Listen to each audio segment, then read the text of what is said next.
I only married you because you were beautiful. Those cruel words came from my husband when I came home after giving birth to our twins. I'm not interested in you anymore. After the pregnancy, you got uglier every day. Everything we had shared, our memories, our love, meant nothing to him now. It was like I had no value anymore, except to clean the house. If you don't do what I say, I'll divorce you, he threatened. I was heartbroken. But I had enough. It was time to tell him the truth. I wanted to see how he would react when he found out everything. I smiled quietly to myself. My name is Julie. I married my husband Steven 6 years ago. When we got married, my father gave me some land and $50,000 to help us buy a house. He was happy for me. We used the money to build a house, and since my husband and I had good jobs, we could afford it. But instead of putting the house in both our names, it was only under my husband's. Now, 6 years later, I was finally pregnant with twins. After 4 years of trying to have a baby, we were finally blessed. We were expecting 2 boys. Being an only child, I never knew what it was like to have siblings. But I was excited. I was 6 months pregnant and feeling stable. At first, my husband and I planned to buy all the baby supplies together. But lately he had been too busy with work and kept delaying it. He worked late almost every night. Time was running out. I had to go back to my parents' house soon to give birth. If I didn't get everything ready now, it would be too late. That night, I stayed awake, waiting for him. He came home at 11:30 p.m. "Welcome home, Steven," I said. "Yeah. What do you want?" "I'm tired," he replied coldly. "We need to buy the baby stuff soon. I don't have much time left before I leave for my parents' house." "I'm busy. Just do it yourself." But we agreed to go together. I said I'm busy. "But I'm struggling to make money while you're just sitting at home on maternity leave." "I'm not on leave because I want to be. I'm pregnant with twins, and we need to prepare early. You know that. Can't we just take one day to do this together?" I knew he was busy, but our babies needed things and I couldn't do it alone. "Please, Steven. Just one day." "I told you I'm busy. Stop nagging." "Why are you acting like this? You're working late every day, even on weekends. What's going on?" "None of your business. Just tell me the reason. Why are you so busy?" "Shut up. You can just buy everything online." Then he pulled out some money and slammed it on the table. "Here, take this and get whatever you need." His words hurt me. I felt angry and sad at the same time. If he didn't care enough to do this one thing, then there was no point in talking to him anymore. I gave up asking Steven to go shopping with me and asked my mom instead. A month later, the day came for me to go back to my hometown. My husband was at work. When I first got pregnant, he used to drive me whenever I visited my parents.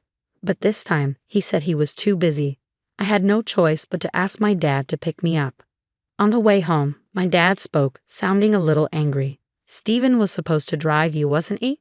I didn't know what to say. "I heard he's been busy with work. Your mom told me you went shopping for baby stuff with her. Weren't you supposed to do that with Steven?" "I told you, he's busy." "Even if he's busy, he should have at least made time for that." I asked him many times, but he kept saying he didn't have time. "I see." Dad looked like he wanted to say more. But I didn't want to talk about Steven anymore. I stared out the window. He must have understood because he stayed quiet for the rest of the drive. A few months later, I gave birth to twins. I had been staying at my parents' house for 2 months. Today was the day I would return to my husband with our children. I should have been happy, but instead, I felt uneasy. Steven never once came to visit me, not while I was pregnant, not after the twins were born, not even for a single day. I called him many times, but his answer was always the same. "I'm busy. I don't have time." I was beyond angry. My parents were furious too. They tried calling him several times, but he never responded. On the way back, my dad sighed and spoke again, this time with a little irritation. "If you go back and realize you can't live with him, call me. I'll come get you anytime." "Thank you, Dad. That means a lot. You're the one who chose him, so I want to believe he's not all bad. But his attitude is unacceptable. I'll have a talk with him when we get there." "Okay, but I don't know if he'll even be home." "I don't care. I'll wait until he gets back." "Thanks, Dad. Maybe if you talk to him, he'll change a little." With that small hope in my heart, I prepared to face my husband once more. I returned home with my father. It had been a month since I last came here. When I put my key in the lock, something felt off. It wouldn't go in all the way. I tried again and again, but the key wouldn't fit. The lights were on inside, so I knew my husband was home. I rang the doorbell. Then I heard a woman's voice. A moment later, the door opened and a woman I had never seen before stepped out. She looked confused and asked, "Excuse me, who are you?" I frowned. This is my house." She looked surprised. "What?" "My husband and I live here."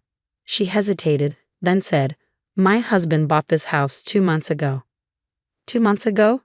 My voice rose in shock. Then, as if she suddenly remembered something, she gasped. "Oh, are you Stephen's wife?" "Yes." "How do you know him?" "My husband bought this house from Stephen. They worked together." "What do you mean he bought it?" I asked, my heart pounding. She explained, "We had a baby last year and needed a home. We were planning to build one, but Stephen offered us this house for a good price. We paid $50,000 up front, and the rest will be in installments. Of course, you already know this since you're his wife. I'm sorry if this is awkward." My father and I exchanged shocked looks. This was no accident. Something was seriously wrong. Mr. and Mrs. Patterson, the couple living in my house, kindly gave us time to figure things out. I immediately called Stephen. "Hey, Stephen, what the hell is going on?" I demanded. "Oh, you're back," he said casually, sounding annoyed. "You housekeeper. Leaving for so long and not doing your chores. What a joke." I gritted my teeth. "Just tell me why someone else is living in our house. Did you sell it? Are you insane?" "So what? The house is in my name. I can do whatever I want." "Huh?" My hands shook with anger. "Where even are you?" I demanded. "I'm at the Hilton with my girlfriend. Here, I'll send you a picture." A message popped up on my phone. It was a picture of Stephen, cuddled up with a young woman, looking like a happy couple. I stared at the screen, frozen. I couldn't believe what was happening. Then my husband hit me with a cruel truth. "Look, I only married you because you were pretty. But now, I don't care about you anymore. Ever since you got pregnant, you've just gotten uglier." "What? Are you serious?" "Yeah, that's why I started dating someone else. You got fat and bloated." He didn't even try to hide it. "Anyway, from now on, I'm going to live with her. And you're going to be my housekeeper." "Housekeeper? Are you joking?" "I'll send you my address. Hurry up and get here." He hung up and sent me the location of his hotel. I couldn't believe it. A deep rage burned inside me. I clenched my fists. Beside me, my father was trembling with anger, his face red with fury. Mrs. Patterson, the woman who now lived in my house, looked at us curiously. I turned to her and asked, "Is your husband home?" "Yes, he is," she said. "I'd like to speak with him. Could you call him, please?" "Sure, one moment." When Mr. Patterson arrived, I showed him the photos my husband had sent me. Then I told him everything. His reaction was immediate, shock, then rage. Stephen's girlfriend was his coworker. Mr. Patterson was furious. "I can't forgive him," he said. His wife agreed. As parents, they couldn't accept what Stephen had done. Just as I was about to call Stephen again, my phone rang. It was him. I took a deep breath and answered. "What?" he yelled. "Hey, are you gonna keep me waiting forever? Eat over here and make us dinner." I spoke calmly. "I'm not going to be your housekeeper." "What?" "In fact, I'm offering you a job to be my housekeeper. If you don't like it, I'll divorce you." "You don't know anything." "What?" "You heard me. Actually, I do know something," I said. "The Pattersons are suing you." "What?" His tone changed immediately. He sounded nervous. "Suing? Why?" "Because you lied to them." "What are you talking about?" "I didn't lie. I sold them the house at a discount." "Yeah, you sold the house. But what about the land?" There was silence on the other end. Then a weak voice. "What? No way. The land? Remember, the land isn't yours. It's in my father's name. We never had to pay for it because my father allowed us to live here. But now that you sold the house, he's going to charge for the land. Did you tell the Pattersons that?" My husband stuttered, struggling to respond. I continued, "My father said that if someone else lives in the house, they have to pay for the land. But the Pattersons told me you never mentioned that." Well, Fats, there's only one solution, I said coldly. Either you buy the land from him or you pay for it every month. By the way, they said they would sue you if you don't pay for the land. For fraud, you know. Fraud? My husband's voice shook. No, wait. I don't have that kind of money. You got $50,000. That should help for a while. I already spent all of it. I used it for the hotel and vacations with my girlfriend. Please, Julie, help me. Ask your father to give the land to the Pattersons for free. Even now, after everything he's done, he refuses to take responsibility. He's still trying to use me to fix his mess. I feel so disgusted that I can't even speak. He keeps begging. Hey, Julie, are you listening? I'll leave her. I'll help raise the kids. Just please ask your father to do something. Mrs. Patterson spoke up. Your husband is begging. What will you do? If Stephen had come to see me and the twins even once, things might have been different.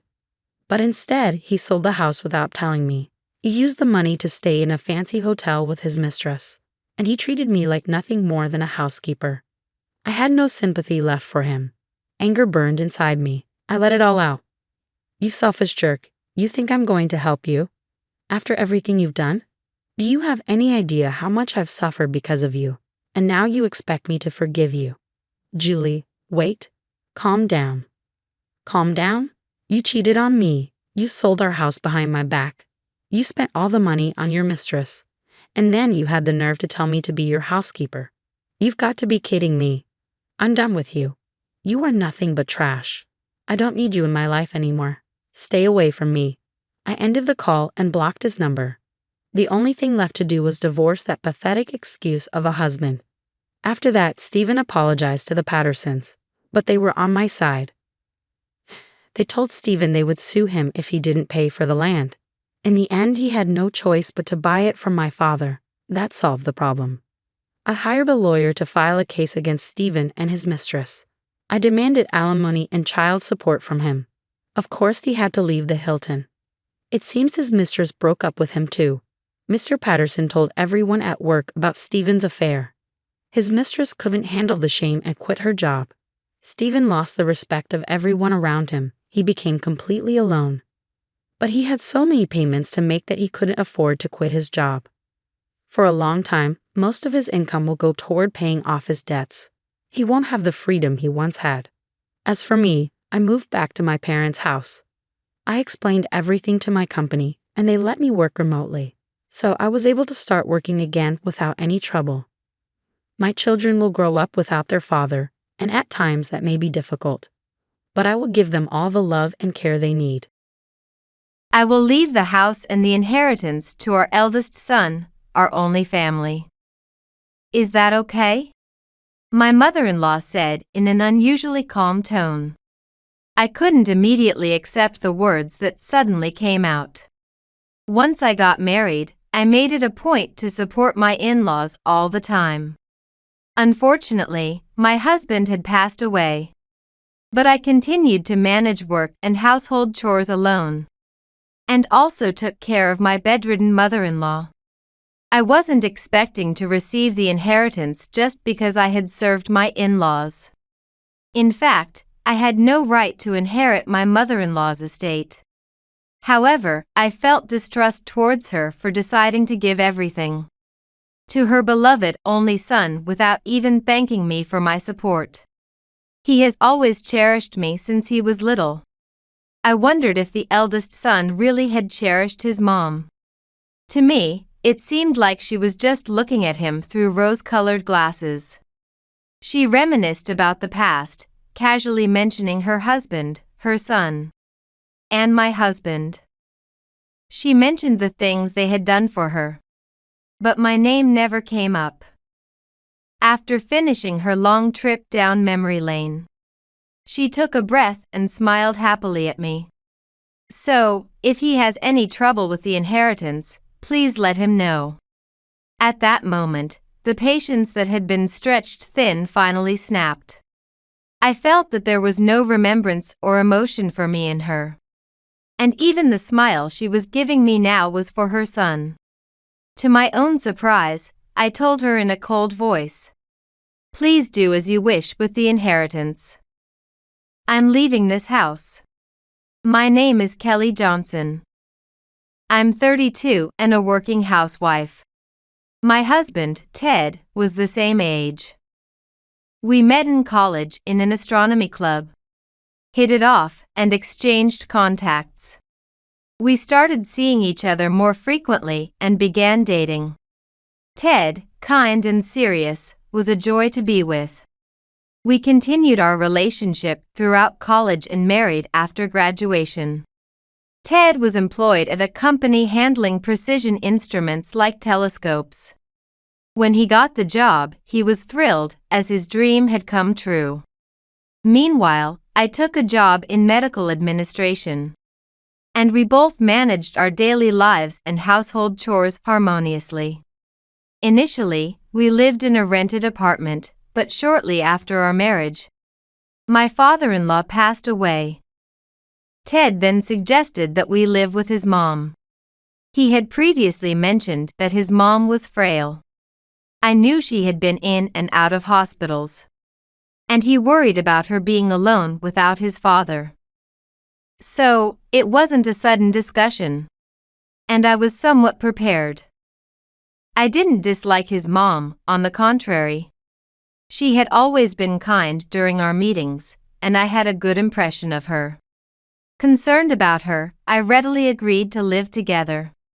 Our home was to be remodeled to accommodate us living together, which was reassuring. However, there was one concern: Ted's brother, Daniel, my brother-in-law. Daniel was currently unemployed. Despite graduating from a top university, he struggled with social interactions and had not found steady employment, ultimately becoming a recluse after a brief stint of part-time jobs. I wondered if we could get along with Daniel, who was always at home. That anxiety crossed my mind. Ted and his mom considered this and arranged the house so we wouldn't have to face Daniel much. I wondered how they were managing financially, but I learned that they were mostly living off his mom's pension. Daniel seemed to earn a bit online, but it was merely pocket money, and their living would not be sustainable without his mom. Despite my concerns, cohabitation was more comfortable than expected. I rarely interacted with Daniel, and his mom didn't interfere much, allowing us to maintain a good distance in our relationship. Just when I thought we were getting used to this arrangement, his mom suffered a stroke. As she struggled in pain, I called an ambulance in a panic. Mom, hold on," Ted cried out, almost in tears. I calmed him down as we explained the situation to the paramedics and saw his mom and Ted off in the ambulance. Later, Ted contacted me to say his mom had survived. I was relieved. I informed Daniel, who was waiting at home with me, but he seemed disinterested. Despite it being his mom, he didn't seem worried or happy. I thought he might be nervous talking to me and didn't press further. Ted came back from the hospital alone. His mom was to stay for observation. I hope nothing else happens to Mom. Ted leaned on the table, covered his face, and shook with emotion. I had never seen him so upset. He must really care for his mom. Meanwhile, Daniel showed no change in expression and returned to his room after the conversation. Later, the hospital contacted us. They had something to discuss. Ted went to the hospital to listen, but he returned looking worse than ever. "How was your mom?" As I asked, Ted slumped into a chair, his face pale, and spoke with difficulty. He revealed that his mom would have paralysis on one side of her body due to a stroke. Although she could return home, she would need constant care. Ted looked up and pleaded with me. "I'm sorry to ask, but could you take care of Mom?" It was the first time Ted had asked me for such a favor. I was unsure if I could handle the caregiving without any qualifications. But his mom was like family to me. I agreed to his request. "Thank you, Kelly." Ted looked genuinely relieved and thanked me repeatedly. After that, I quit my job to care for his mom. Initially, she was considerate towards me. She thanked me for everything I did, and despite the hardships, I was happy to be needed. However, her attitude gradually changed. Day by day, she became harsher towards me. She would yell at me over anything she disliked, acting as if she were the victim. She particularly complained about the food, criticizing the healthy meals I prepared. "This tasteless meal is impossible to eat. You think I'm some kind of frail oldie, serving me this stuff, huh?" She would unilaterally add salt or sauce with her functioning hand, ignoring my attempts to stop her. No matter what I said, she wouldn't listen, creating her own illogical reasons. Moreover, she instructed me to prepare meals for Daniel as well. Daniel was picky about food, and until now, his mom had prepared his meals. While she was hospitalized, he had been getting food from stores. But she insisted I stop that because it was unhealthy. Reluctantly, I inquired about his preferences and prepared separate meals for him and his mom. Yet, even Daniel reacted the same way as his mom upon trying my cooking. "What's this? It's nothing like what Mom makes," Daniel muttered, and I wanted to retort but refrained, fearing that it might reach his mom and lead to more complaints. Frustrated, I continued to serve the meals. I thought about consulting Ted, who helped with housework after returning from work, but I hesitated to add to his stress. Nevertheless, there was one thing I subtly consulted Ted about: Daniel. Even with his mom's condition, Daniel still refused to work. Desperate for a solution, I asked Ted if Daniel could still not go outside. Ted seemed troubled by Daniel as well and, understanding my intention, said he would talk to him about earning a living. However, Daniel refuses to work, citing reasons such as social phobia. Moreover, he insists that he does have an income, although it's so meager that it could be spent in one trip to the store. Even Ted, normally patient, has spoken sternly to him. But Daniel would just snap back and completely ignore Ted's words.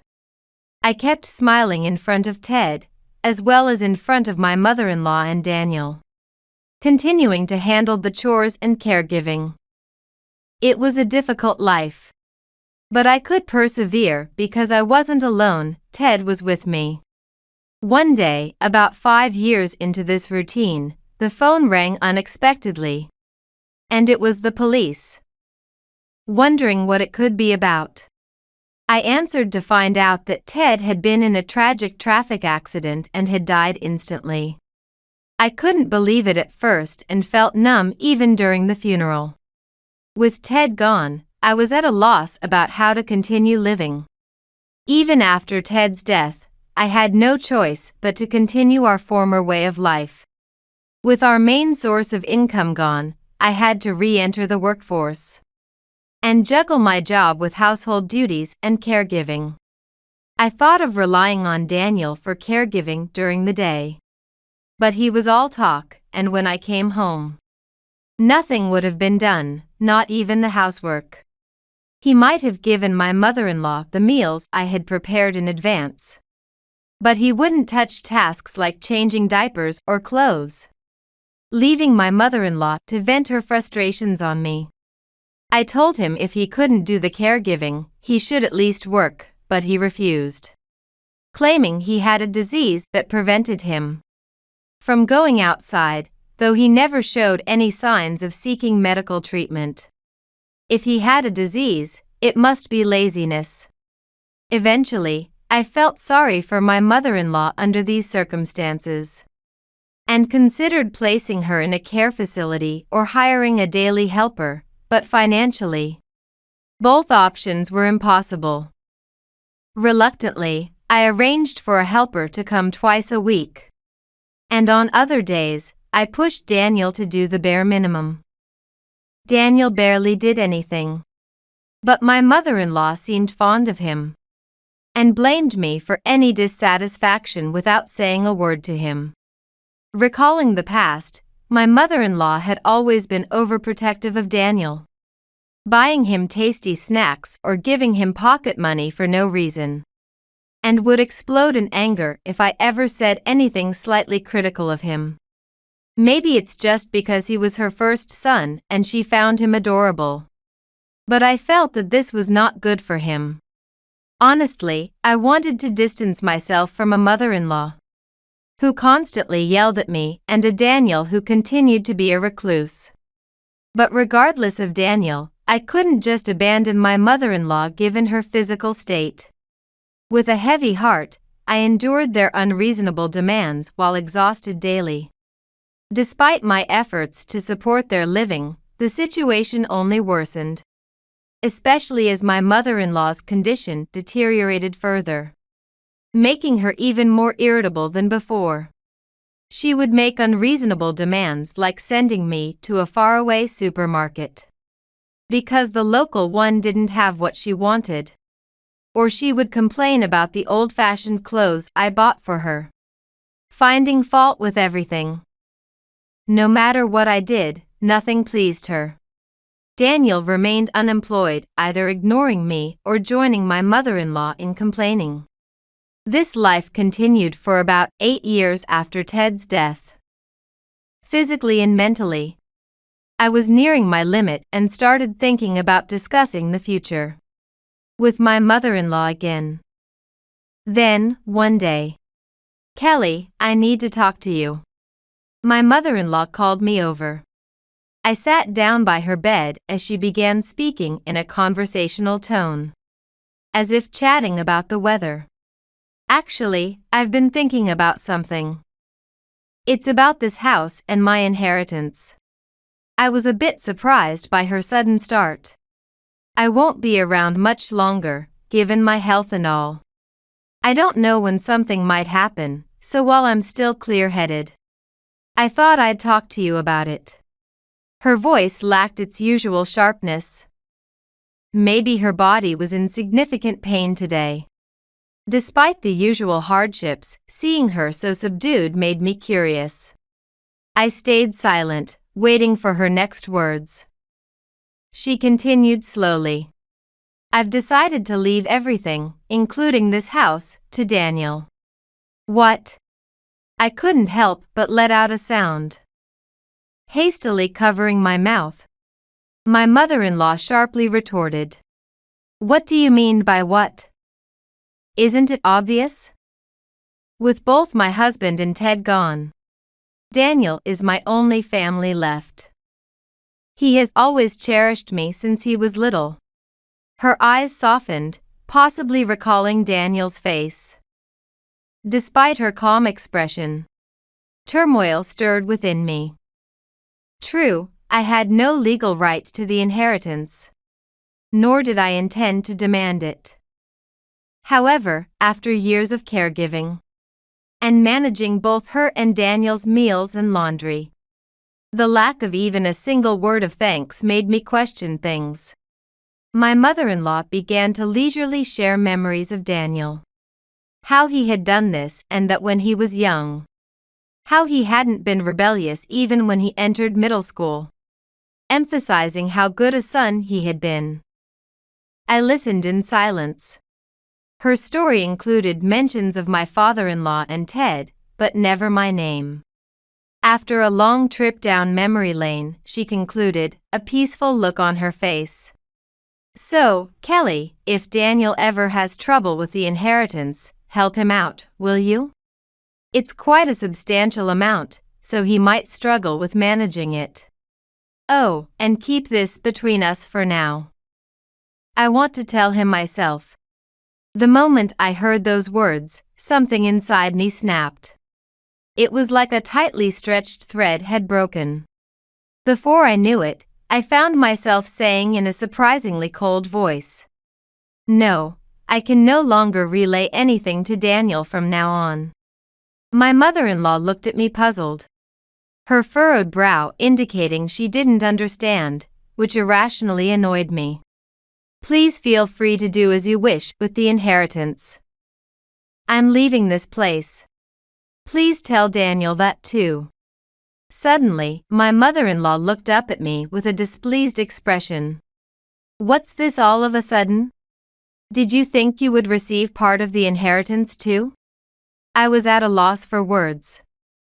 I hadn't thought that far, but honestly, I had hoped for something.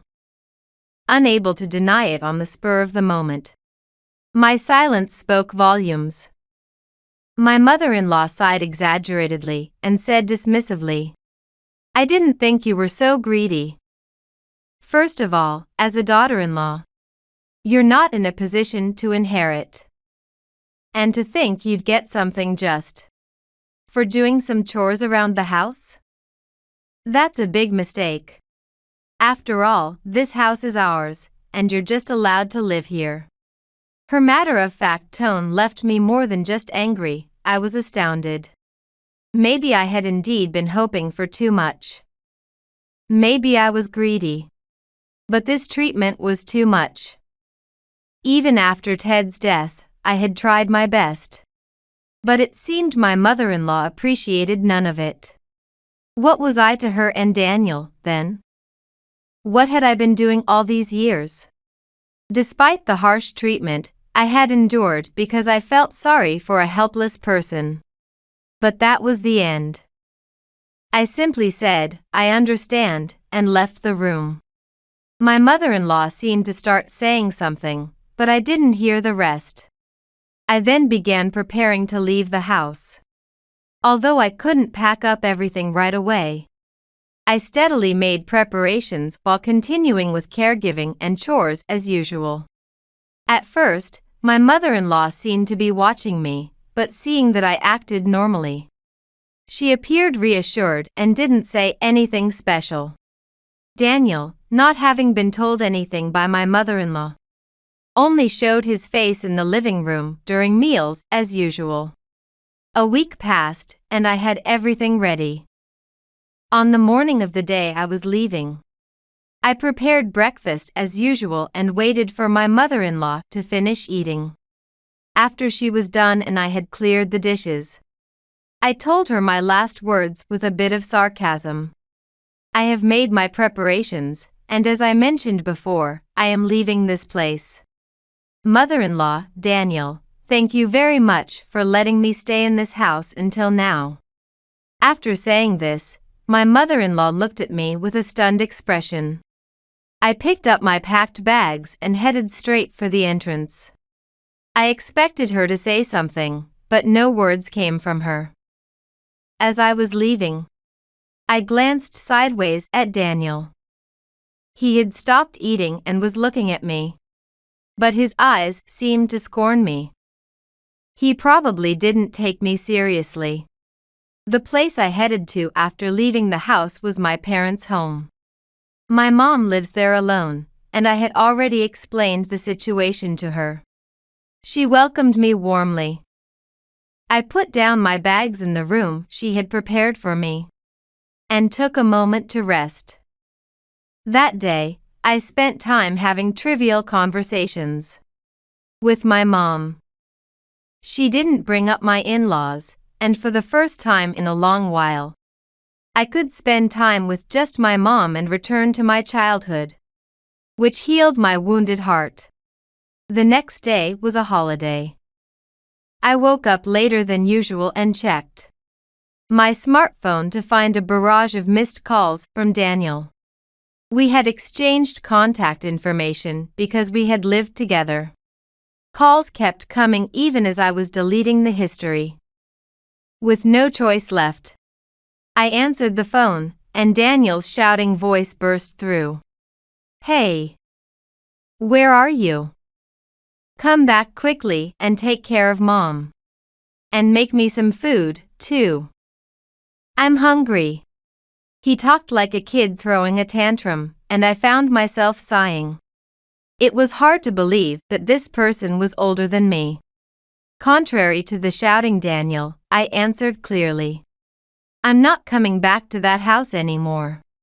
It seems I'm not recognized as family by either you or your mom. Daniel immediately shouted back. That's right. You're not family because we're not related by blood. While it's true if it's just about blood relations, being family or relatives isn't just about blood. I held back from feeling down and spoke my mind honestly. Isn't it better that someone not related by blood has left the house?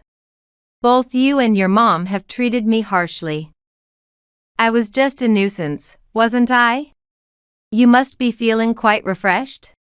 After I said that, Daniel didn't snap back immediately. A silence followed. Finally, from the other end of the phone, Daniel's voice came, losing its earlier bravado. Why are you being so cold? Without you, neither Mom nor I can live.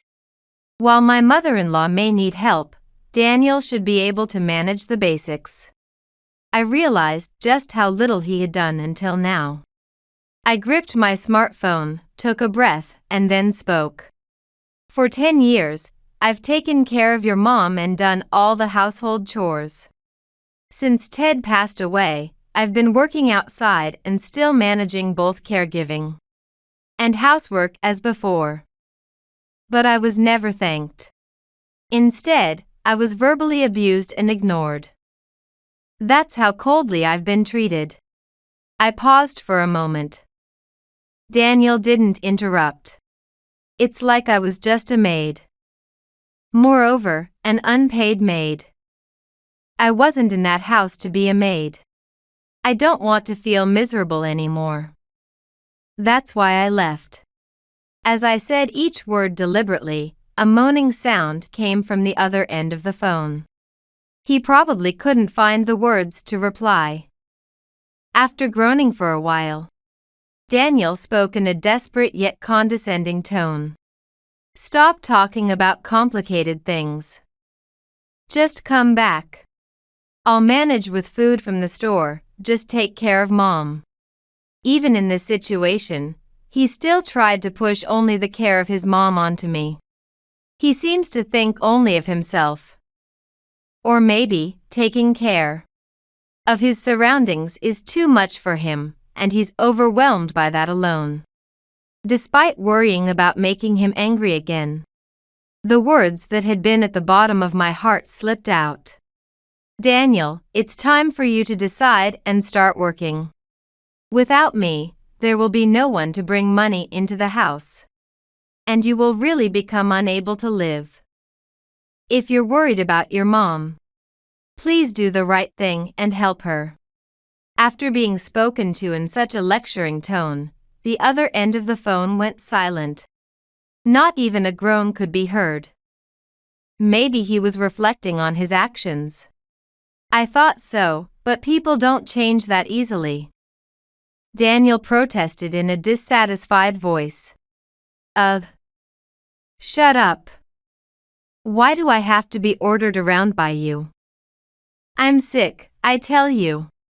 I can't work because I can't go outside because of my illness. It seems Daniel really doesn't want to do caregiving or work. If he hates it that much, maybe he shouldn't do it. That's what I thought from dealing with Daniel. Some people might just live their lives without doing or experiencing anything. I tried to engage with him seriously for a bit, but it was futile. Ignoring Daniel's continuing complaints, I hung up the phone. I had no more feelings left for Daniel. Calls continued to come in for a while, but I ignored all of them. The holiday would end, and work would start again. I told myself to switch gears. A week later, while checking the luggage I had brought, I realized I had left an album containing photos with my husband at my in-laws' house. I hesitated to go there, but the album was filled with precious memories of my husband. Resolved, I decided to head to my in-laws' house. As I unlocked the door with the spare key I kept, a foul smell wafted through the air. I covered my nose as I moved further inside. The hallway leading to the living room was littered with numerous garbage bags. It seemed Daniel was incapable of even taking out the trash properly. Just as I was about to head upstairs to my old room, I encountered Daniel coming down the stairs. His eyes widened when he saw me, but his expression quickly turned demonic and he rushed down the stairs. "Hurry up! How long are you going to sulk for? Come take care of Mom. And handle the house. And get rid of this trash, it stinks." Daniel, pointing at the garbage bags, yelled at me. Despite being shouted at by a grown man, I felt no fear. I walked past Daniel, attempting to go upstairs. However, he grabbed my arm from behind. "Don't ignore me. Mom's over here. Come quickly." He dragged me into the living room. Even if Daniel was a shut-in, I couldn't match his strength. As he opened the door, a more dreadful smell than in the hallway, a damp air, and a floor littered with debris and inexplicable stains greeted me. In the back, I saw my mother-in-law lying in bed. She was clearly unwell, having visibly deteriorated, which was to be expected since she hadn't been properly cared for. Actually, I had received a call from the helper once after I left this house. She told me that Daniel had requested to reduce the visits to once a week because the fees are too high.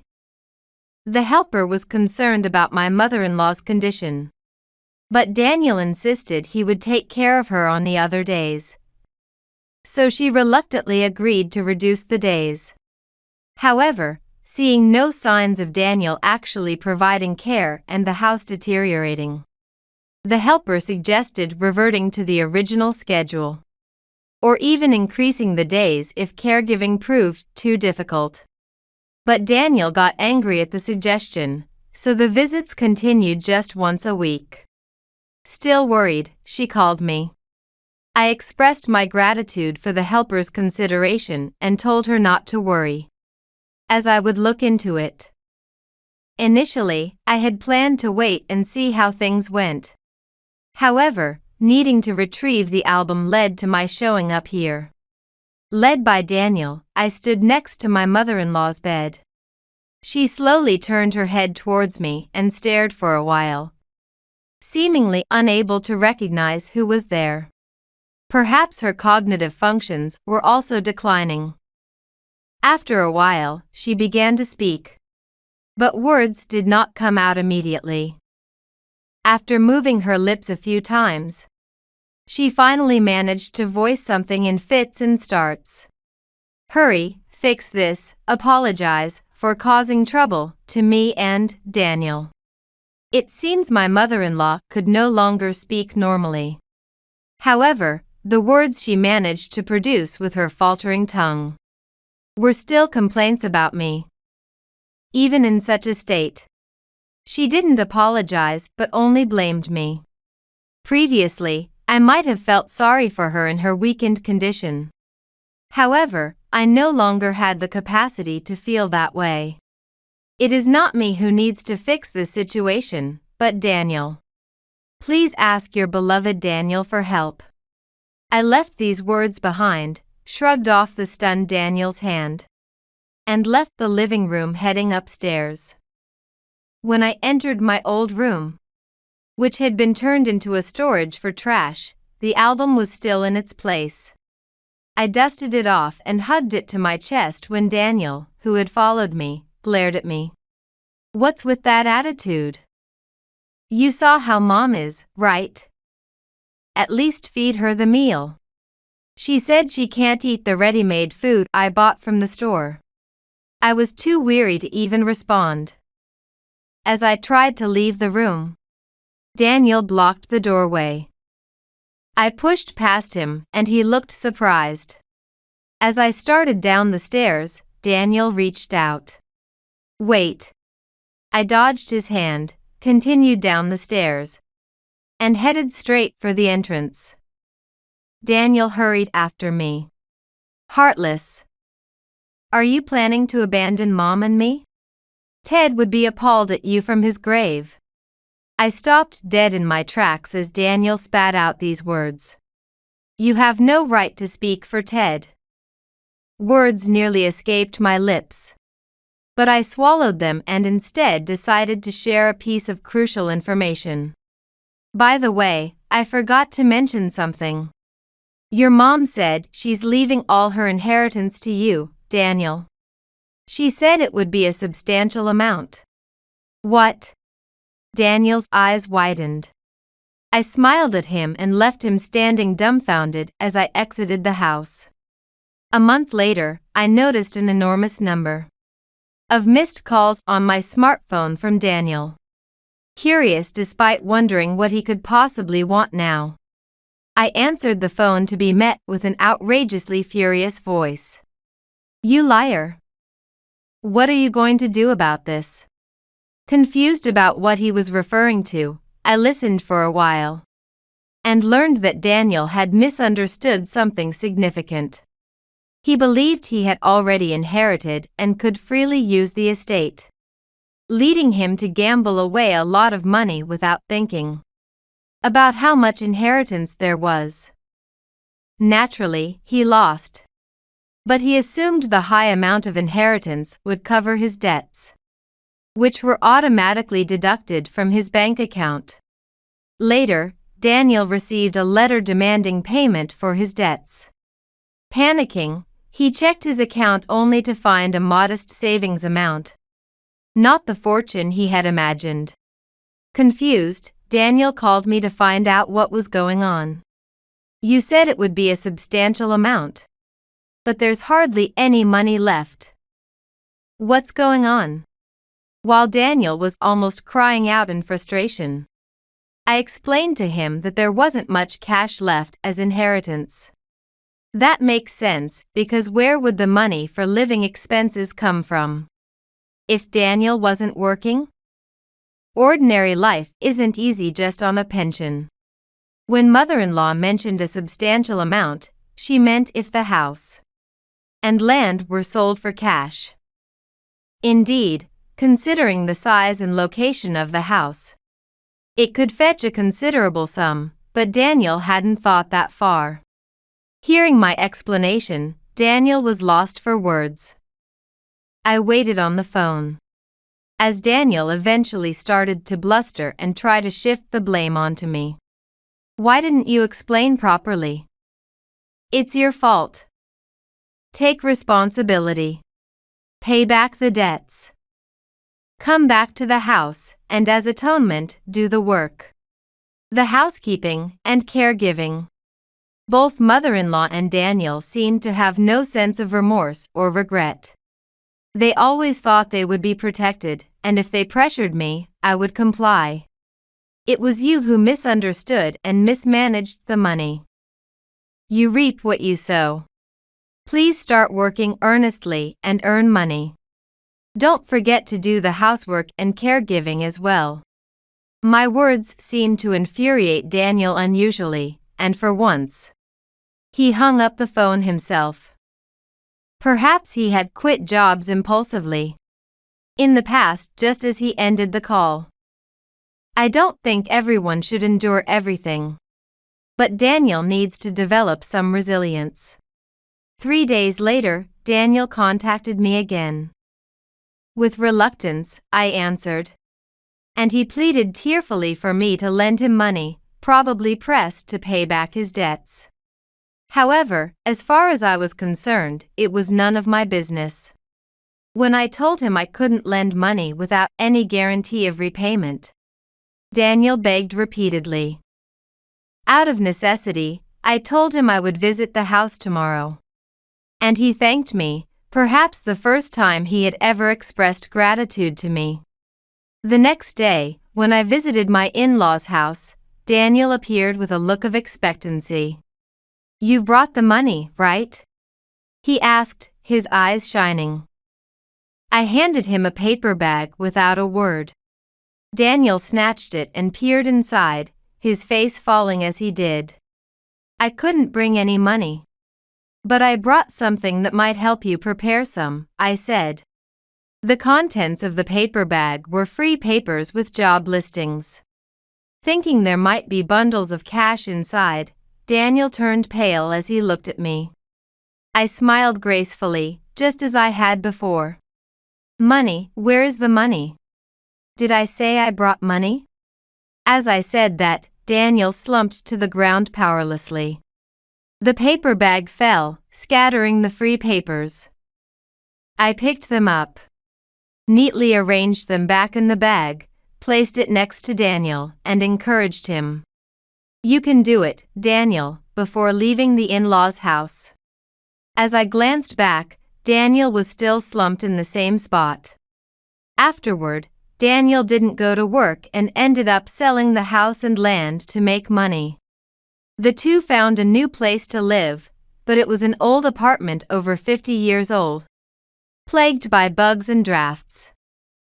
Even after making money, they couldn't fully pay off the debts and lived in fear of calls and letters demanding payment. Eventually, their savings ran out, and Daniel, still unwilling to work, applied for welfare. However, his application was denied when it became clear he had no intention of working. Daniel pleaded, but the staff never nodded in agreement. Ultimately, they were stuck relying solely on my mother-in-law's pension. Moreover, due to repeated failures to pay the helper, their contract was terminated. The responsibility of caregiving fell to Daniel. But the mother-in-law's condition worsened, making it difficult even for her to sit up. If she couldn't even go to a facility because of the debts, Daniel had to assist her in every move. But even in such a situation, Daniel did not properly care for his mom. He didn't change her clothes or bathe her more than once a week. And he only fed her store food without considering her physical condition. Due to such negligence, his mom was struggling even to sustain her life. If the mother-in-law were to pass away, what would Daniel do next? I wondered if he would come crying to me again. While a part of me was curious, I shook off the thought. Whatever happened to them was none of my business. They never cared about me. After that, I started living alone. I worked hard, found new hobbies, and made friends with whom I could talk. Now surrounded by kind people, I am very happy. I want to live a life of mutual support, always remembering to appreciate those who are kind to me.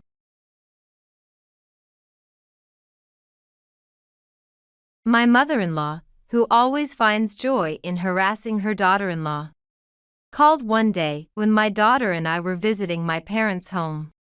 "I've washed your car for you." While I was suspicious of her actions, suggesting an apology for her past behavior, a call came in reporting that my husband had been in an accident and was being rushed to the hospital. In a panic, I called the police. My name is Sarah Holmes, 33 years old.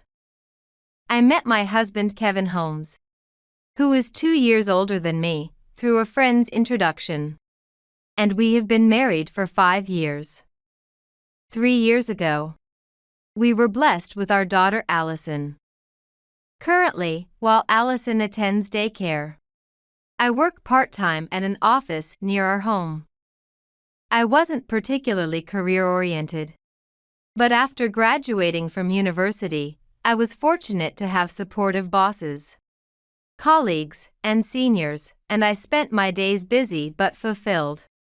The reason I got married was because Kevin, in our 4th year of dating, was transferred. Initially, we both thought that a long-distance relationship would be romantic. But the time apart cultivated not love, but only expensive phone bills and transportation costs. Tired from managing our time, and just as I finished a project at work, Kevin and I got married and started our new life together at his new posting. At first, I felt lonely living in a place with no connections.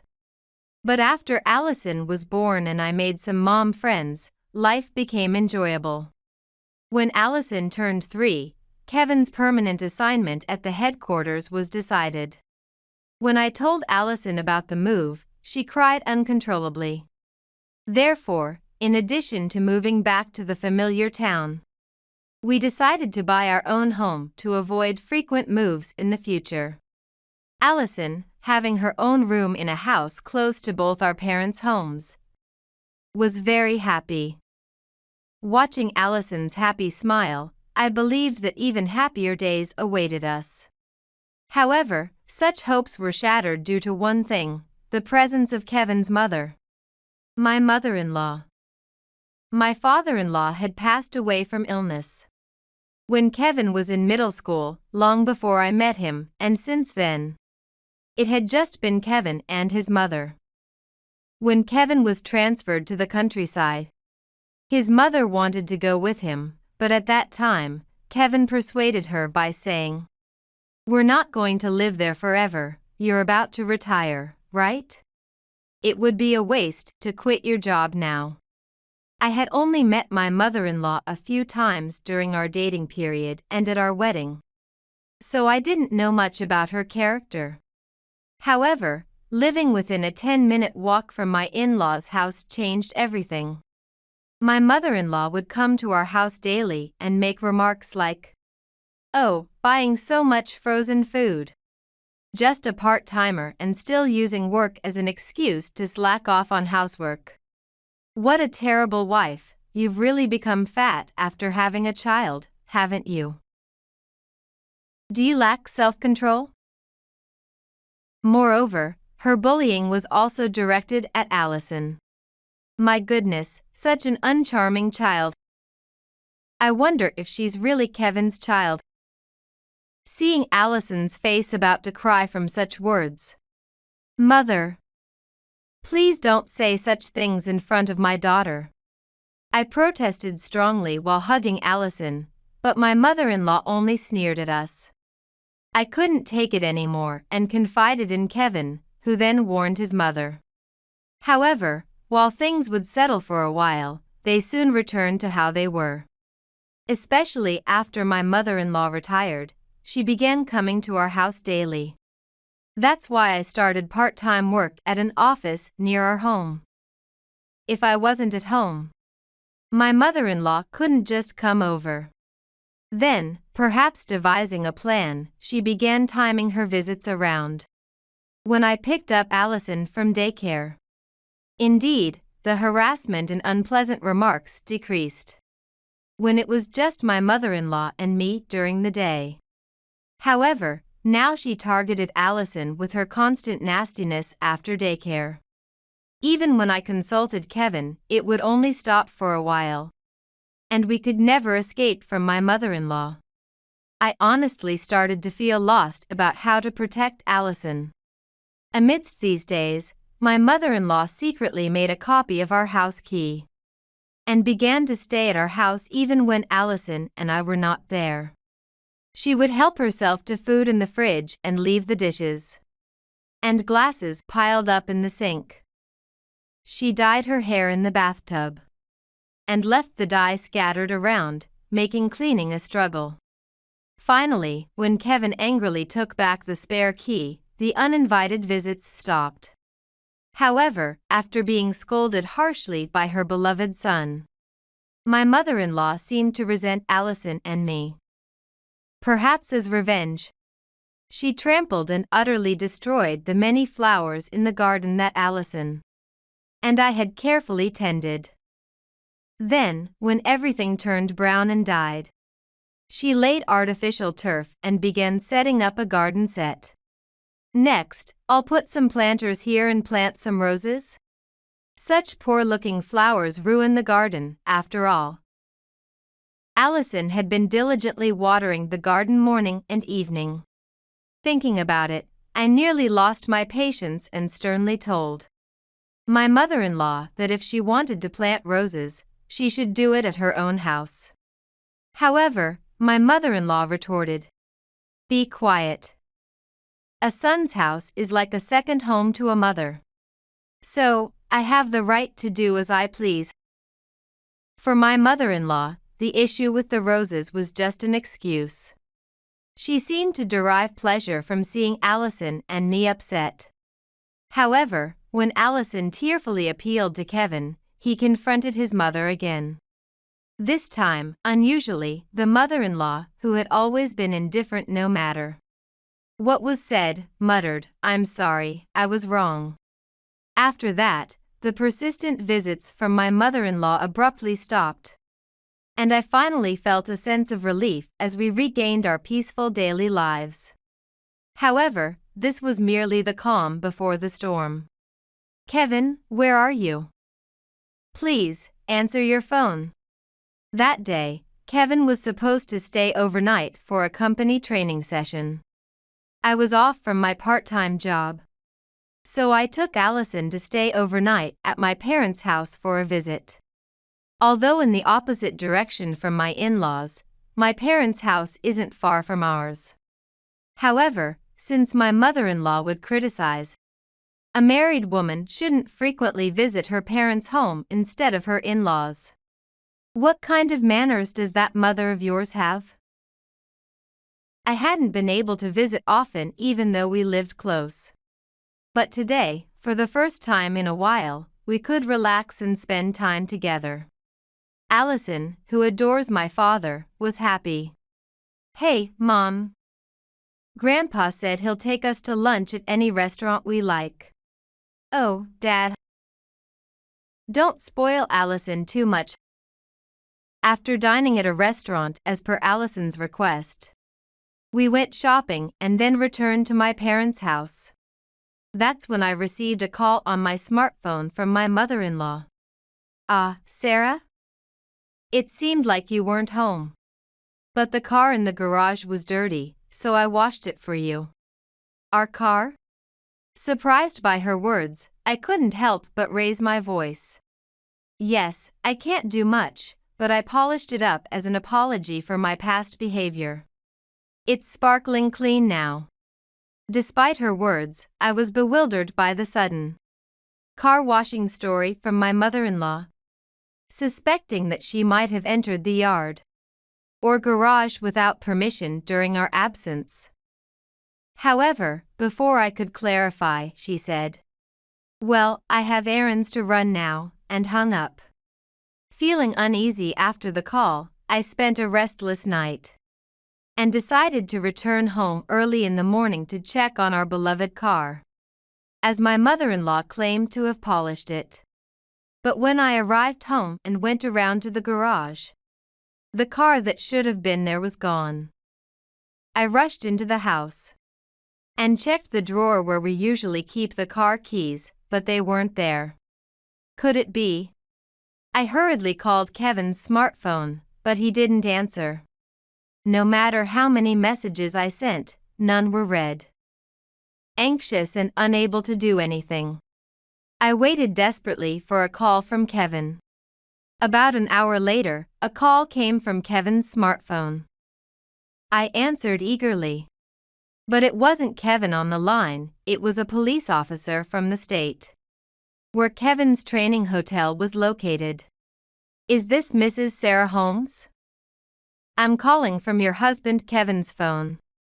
According to the officer, Kevin had been involved in a self-inflicted car accident on the highway and was currently in critical condition, unconscious. My world seemed to darken at the news, but I couldn't dwell on it. After getting the name and address of the hospital where he was taken, my shocked parents quickly arrived by car, and we headed to the hospital. Fortunately, Allison seemed to have fallen back asleep in the car's child seat, so she didn't see my panicked state. Upon arrival at the hospital, we were immediately directed to the doctor. who had performed Kevin's surgery. He had managed to save Kevin's life by a narrow margin. Relieved, I listened as the doctor encouraged us, saying that if Kevin regained consciousness, we could feel truly relieved. As I stepped into the hallway after finishing the conversation, the police officer who had called was waiting. He explained that no brake marks were found at the scene of Kevin's accident. However, Kevin was cautious about driving. Distracted driving or falling asleep at the wheel was unlikely. When I shared the details of my earlier conversation with my mother-in-law with the officer, he agreed that it was a bit odd, and immediately contacted the police near our home to head to my mother-in-law's place. I then called my mother-in-law. She answered, sounding suspicious. "Why are you calling me?" I calmly explained that Kevin had an accident on his way to a business trip, was transported to the hospital, and although the surgery was over, he still hadn't regained consciousness. My mother-in-law seemed at a loss for words on the other end of the line. After a prolonged silence, she murmured something softly, but I couldn't make it out. "Hello, Mother? Are you okay? Hello? Can you hear me?" Suddenly, my mother-in-law shouted back in a voice loud enough to burst eardrums. "What do you mean? Why are you safe and sound while Kevin is in such a state?" As expected, it turned out she was behind the accident. According to my mother-in-law's rant, she had originally been opposed to my marriage with Kevin. However, if she openly said no, Kevin would dislike her. Reluctantly, she had allowed the marriage. But even after we returned to our hometown, Kevin refused to live together for my sake and instead built a separate house nearby. She tried to drive me out by harassing me, but I, being thick-skinned, did not give in. Instead, I complained to Kevin, worsening her relationship with her own son. At this point, she thought she had no choice but to completely eliminate me as her daughter-in-law. And while at it, why not get rid of Allison, her unaffectionate and uncharming granddaughter too? After the garden incident and being practically banned from our home, she busily researched car mechanics and past traffic accidents. "So, the reason you stopped visiting wasn't because you reflected on your actions, but because you were planning this wicked scheme?"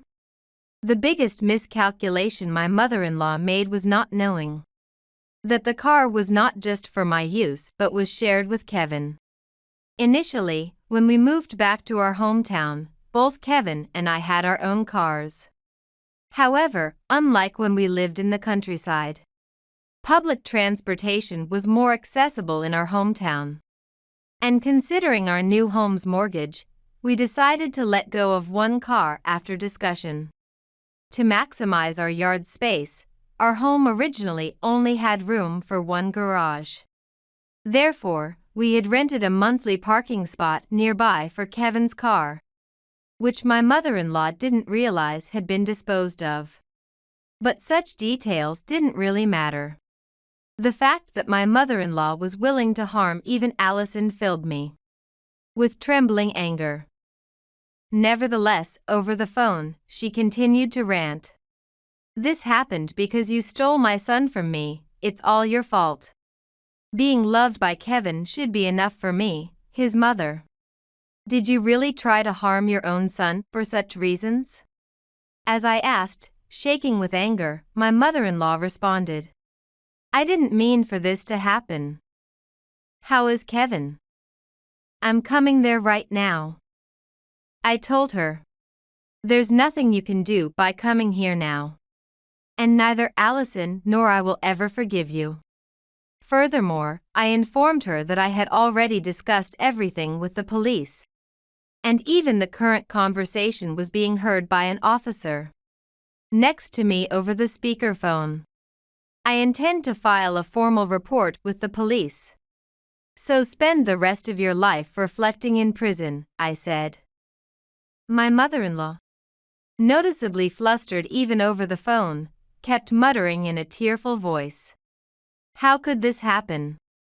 Soon, I could hear police sirens over the phone, and after a while, the call abruptly ended. My mother-in-law was taken away by the police and was reportedly repeating various excuses. However, the police found many accident-related copies and correlated books at her house. Thanks to the recording of our conversation and the testimony of the police officer who listened over the speaker, my mother-in-law was arrested on suspicion of attempted murder. The trial hasn't started yet, but according to the lawyer she hired, she might not be released for a few years. Meanwhile, Kevin eventually regained consciousness and is recovering well, without any lasting effects. When I talked to him about his mother after his condition stabilized, he was deeply shocked.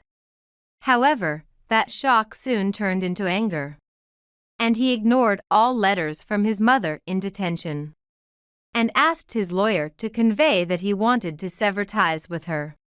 Especially since his mother had tried to harm Allison too, Kevin felt both anger and fear. And despite our lovely new home, he expressed a desire to move as soon as he was discharged. Due to this incident, my mother-in-law seems to have been cut off by other relatives as well. Regardless, her remaining life will likely be lonely and isolated. However, as Kevin's mother, I hope she lives quietly, paying for her crimes without causing further shame.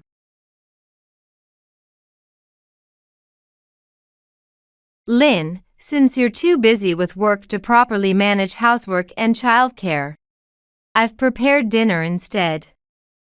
Oh, don't worry about it. I'm staying in this house, after all. Let me at least cook as a way to thank you. My mother-in-law constantly throws out snide remarks. It's difficult to feel real gratitude when she speaks like that. The homemade spaghetti with meat sauce by my mother-in-law had chunks of minced meat, looking rich and tempting. I was about to say it looks delicious when I froze. Huh? I rubbed my eyes with the back of my hand. What? Isn't something moving? It wasn't steam, the meat sauce itself seemed to wriggle. Terrified, I quickly switched my plate with my mother-in-law's. Of course. The next scream was hers. The next moment, a piercing scream filled the air. I'm Lynn Morris, a housewife in her late 40s with 2 children. A 15-year-old girl and an 11-year-old boy. Although they're not as needy as they were during their toddler years, my days as a mother are still hectic. Mom, I'm going to cram school. Please pick me up later. As I returned from work, my daughter Mia left the house. Mom, I'm hungry. After eating the huge sandwich I had prepared for his snack, my son Josh rubbed his belly. Coming home to Mom, from the kids is usual. Tired as I am, it doesn't feel too bad. Around 8 p.m., my husband Nathan returns home. Dad, stop looking at your phone while eating. Josh, who was playing a game nearby, couldn't stand it and scolded Nathan. Nathan often spills food while eating and looking at his phone. There's a splotch of hamburger sauce on the floor. Don't you notice it? Huh? Ah. I'll wipe it later. Scolded by his elementary-aged son, Nathan casually brushed it off. I thought such peaceful days would last forever until the doorbell rang after 10 p.m. on a weekday. A high-pitched ding-dong sounded. Maybe it's a delivery at this late hour? I took a look at the intercom display and saw my mother-in-law there. I opened the door immediately and ushered her into the living room, hastily throwing the laundry that was on the sofa into the adjacent guest room.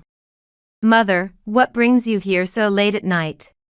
Is there a need for a reason to visit my son's house? Right from the beginning, she was ready to fight, showing how annoyed she was. Her intense stare shifted to the coffee table in the living room. Oh, sorry. Josh went to sleep without cleaning up after doing his homework. Pencils, erasers, stacked notebooks, an empty mug, and most notably, the scattered eraser dust made a mess. Right after feeling her stare, I cleaned up with a forced smile. This house is always messy whenever I come. With nothing left on the living room table, her eyes then shifted to the dining table and the kitchen counter. Ah, sorry. Nathan just ate and left everything as it was. As I was about to clean up with a forced laugh again, my mother-in-law suddenly became furious. What? Are you trying to say it's Nathan's fault? She raised her voice suddenly, and I almost dropped the dish I was holding. If Nathan finishes eating, you should just clean up right away, shouldn't you? What, making it sound like it's Nathan's fault? You really are a disagreeable daughter-in-law. I'm sorry. Despite appearing refined, my mother-in-law is strong-willed. Occasionally meeting her meant enduring repeated sarcasm that hurt. But her sarcasm was probably at a normal level. Whenever I visited my in-laws, I naturally helped with cleaning and organizing. Meals were often takeout. So in that aspect, it was less burdening. However, when the kids were younger, I couldn't move as freely. At such times, my mother-in-law became unusually kind. Lynn and the kids are special guests, so just sit down. Shall I prepare some coffee? I will. If I sent beer for the gift, she'd pout, thank you, it's Dad's favorite. I don't like alcohol. Though. Even if I brought her favorite cake, she'd still find something to complain about. When visiting someone's house, you shouldn't bring perishable gifts, you know? Didn't you know that? Well, I'm not picky, so I'll gratefully accept it. Thank you, Lynn. I'm happy. I'm not hungry, but since it's perishable, I better eat it soon. It wasn't a major problem. My mother-in-law always smiled. So the dull father-in-law and Nathan probably didn't notice her sarcasm.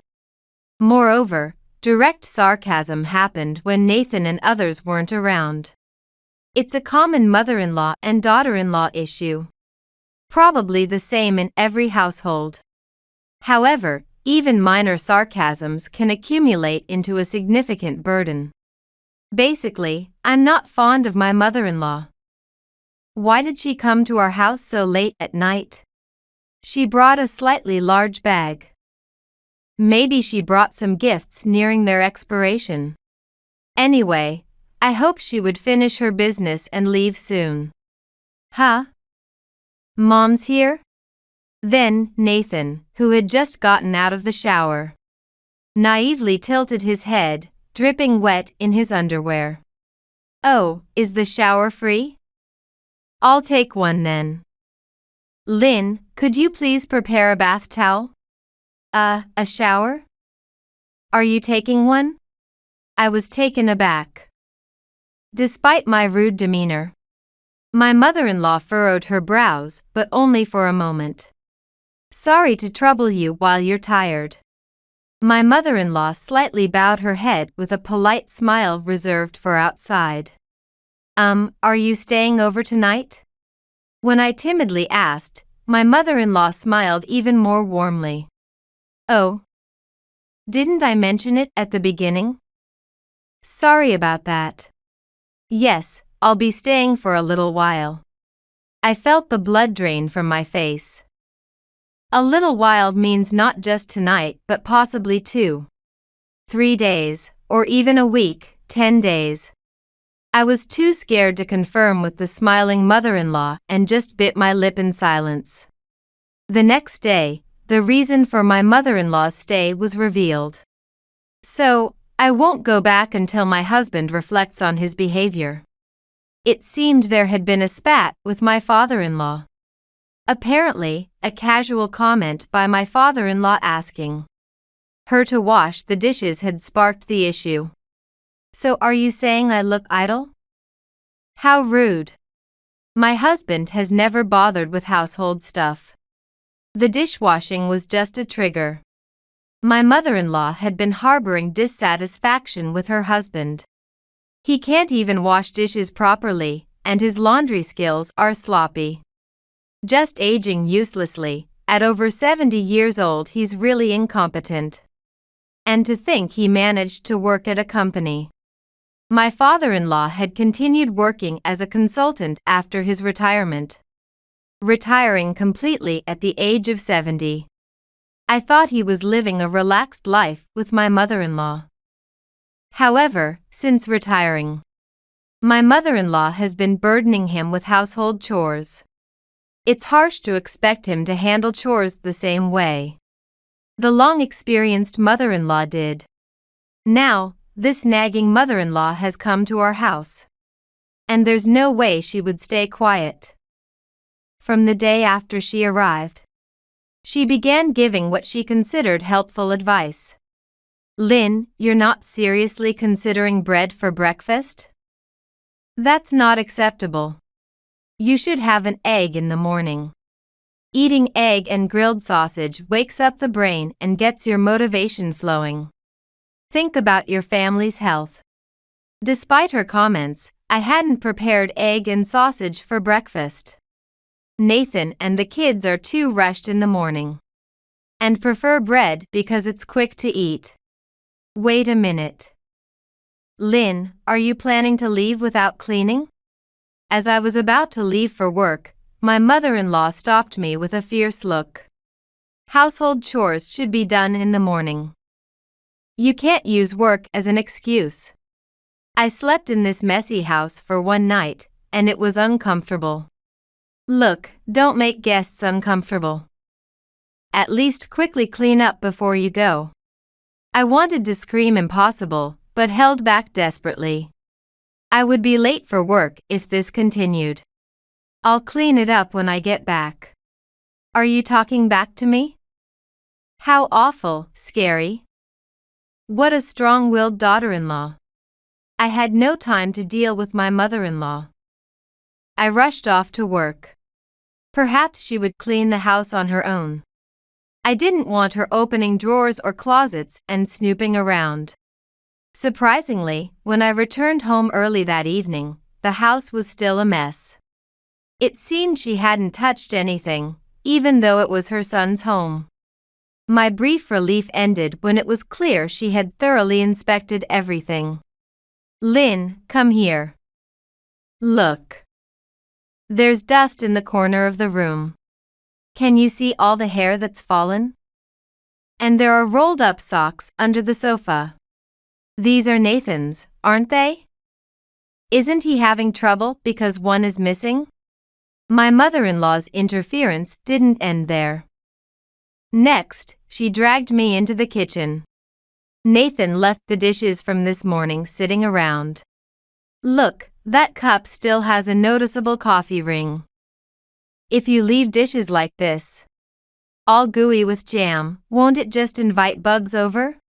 How could I clean up dishes Nathan used after I left for work? She even opened the freezer and sighed. There's quite a lot of frozen food. Don't you have any love for your family? I do have love, but I lack time. I argued that I wasn't always cutting corners with frozen food. But it didn't reach her ears. She even opened the trash can. There's lots of trash from frozen fried chicken and snacks. Poor Nathan and the kids. I regretted coming home early. The kids have lessons in school, Nathan has work. And without them, my mother-in-law doesn't hold back. First, do the cleaning. I really hate a dusty house. Sorry. Josh is about to come back, so I need to start cooking before cleaning. I started to explain, but stopped when my mother-in-law cloaked herself in an aura of anger. The image of a polite grandmother cracked, and she gave me a challenging glare. What? So what are you saying? You eat in the toilet? You eat in the trash can? Disgusting. Eventually, I started cleaning as she commanded. If I argued, it would only make things worse. If I think of it as just enduring a few days, it's easier to comply than to fight. Huh? Isn't the house cleaner today? Mia noticed my efforts and appreciated the cleaning. However, Nathan merely shrugged. By the way, this sushi is delicious. Thanks, Mom. Because cleaning took up my time, I couldn't prepare a meal. So, my mother-in-law ordered sushi, treating everyone. The tuna is bigger than usual. Non-conveyor belt sushi is so delicious. The house was clean, and we enjoyed high-quality sushi we don't usually have. Everyone seemed happy. My mother-in-law was the one who got the sushi. But she just took it and went back to her room, leaving me all flustered trying to pay. It was a pretty costly meal for 5 special servings. Everyone thanked my mother-in-law, who seemed pleased. Later that night, I told Nathan the truth. But he didn't seem to take it seriously. Sometimes I want to show the kids a good time. Dad will pick her up tomorrow, so it's fine. Nathan had apparently been in contact with his father. Knowing this ordeal would end tomorrow gave me hope. Yet, the next morning, my mother-in-law was still in high spirits.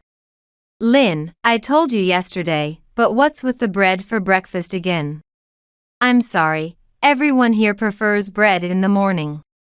I've prepared eggs and sausages for you if you'd like.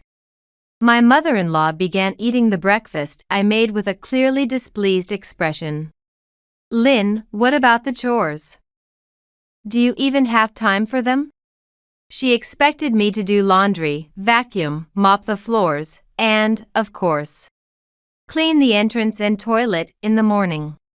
I'm sorry, but I don't have time in the morning, so I'll clean when I get back.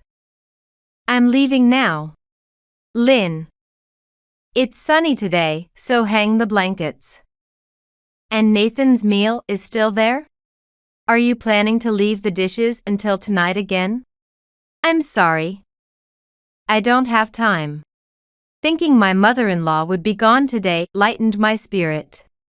Don't be lazy. You'll get sick in such an unhygienic house. I had cleaned diligently last night, so it wasn't dirty enough to cause illness. My mother-in-law kept shouting something as I left the house. I hurried off to work, hoping she might be gone by evening. However, unfortunately, my mother-in-law was still there.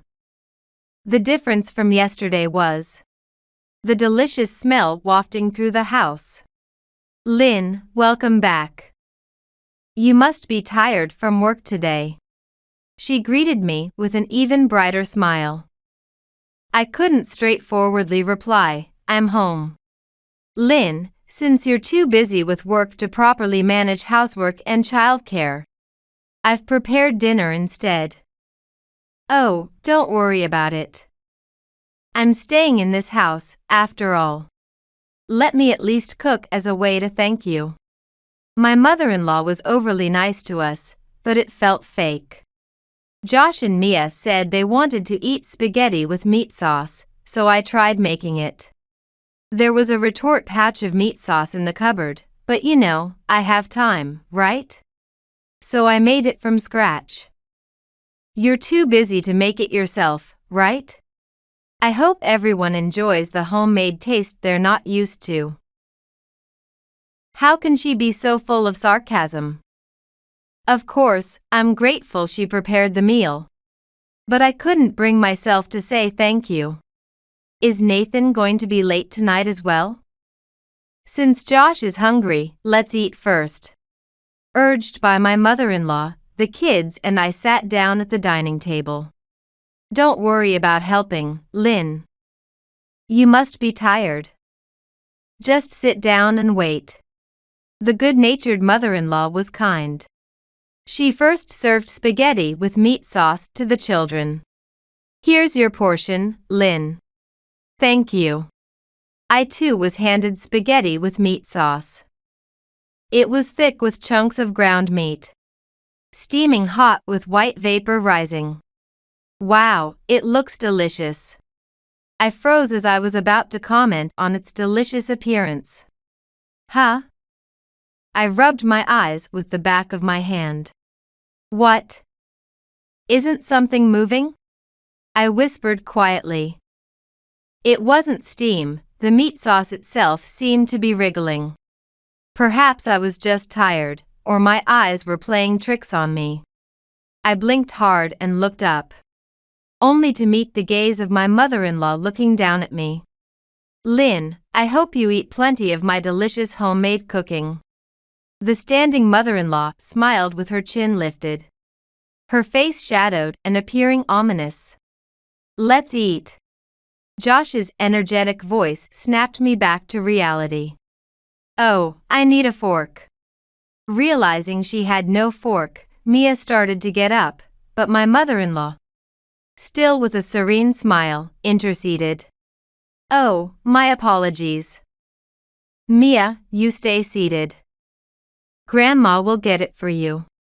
With a graceful turn, my mother-in-law opened the drawer containing the forks, humming cheerfully.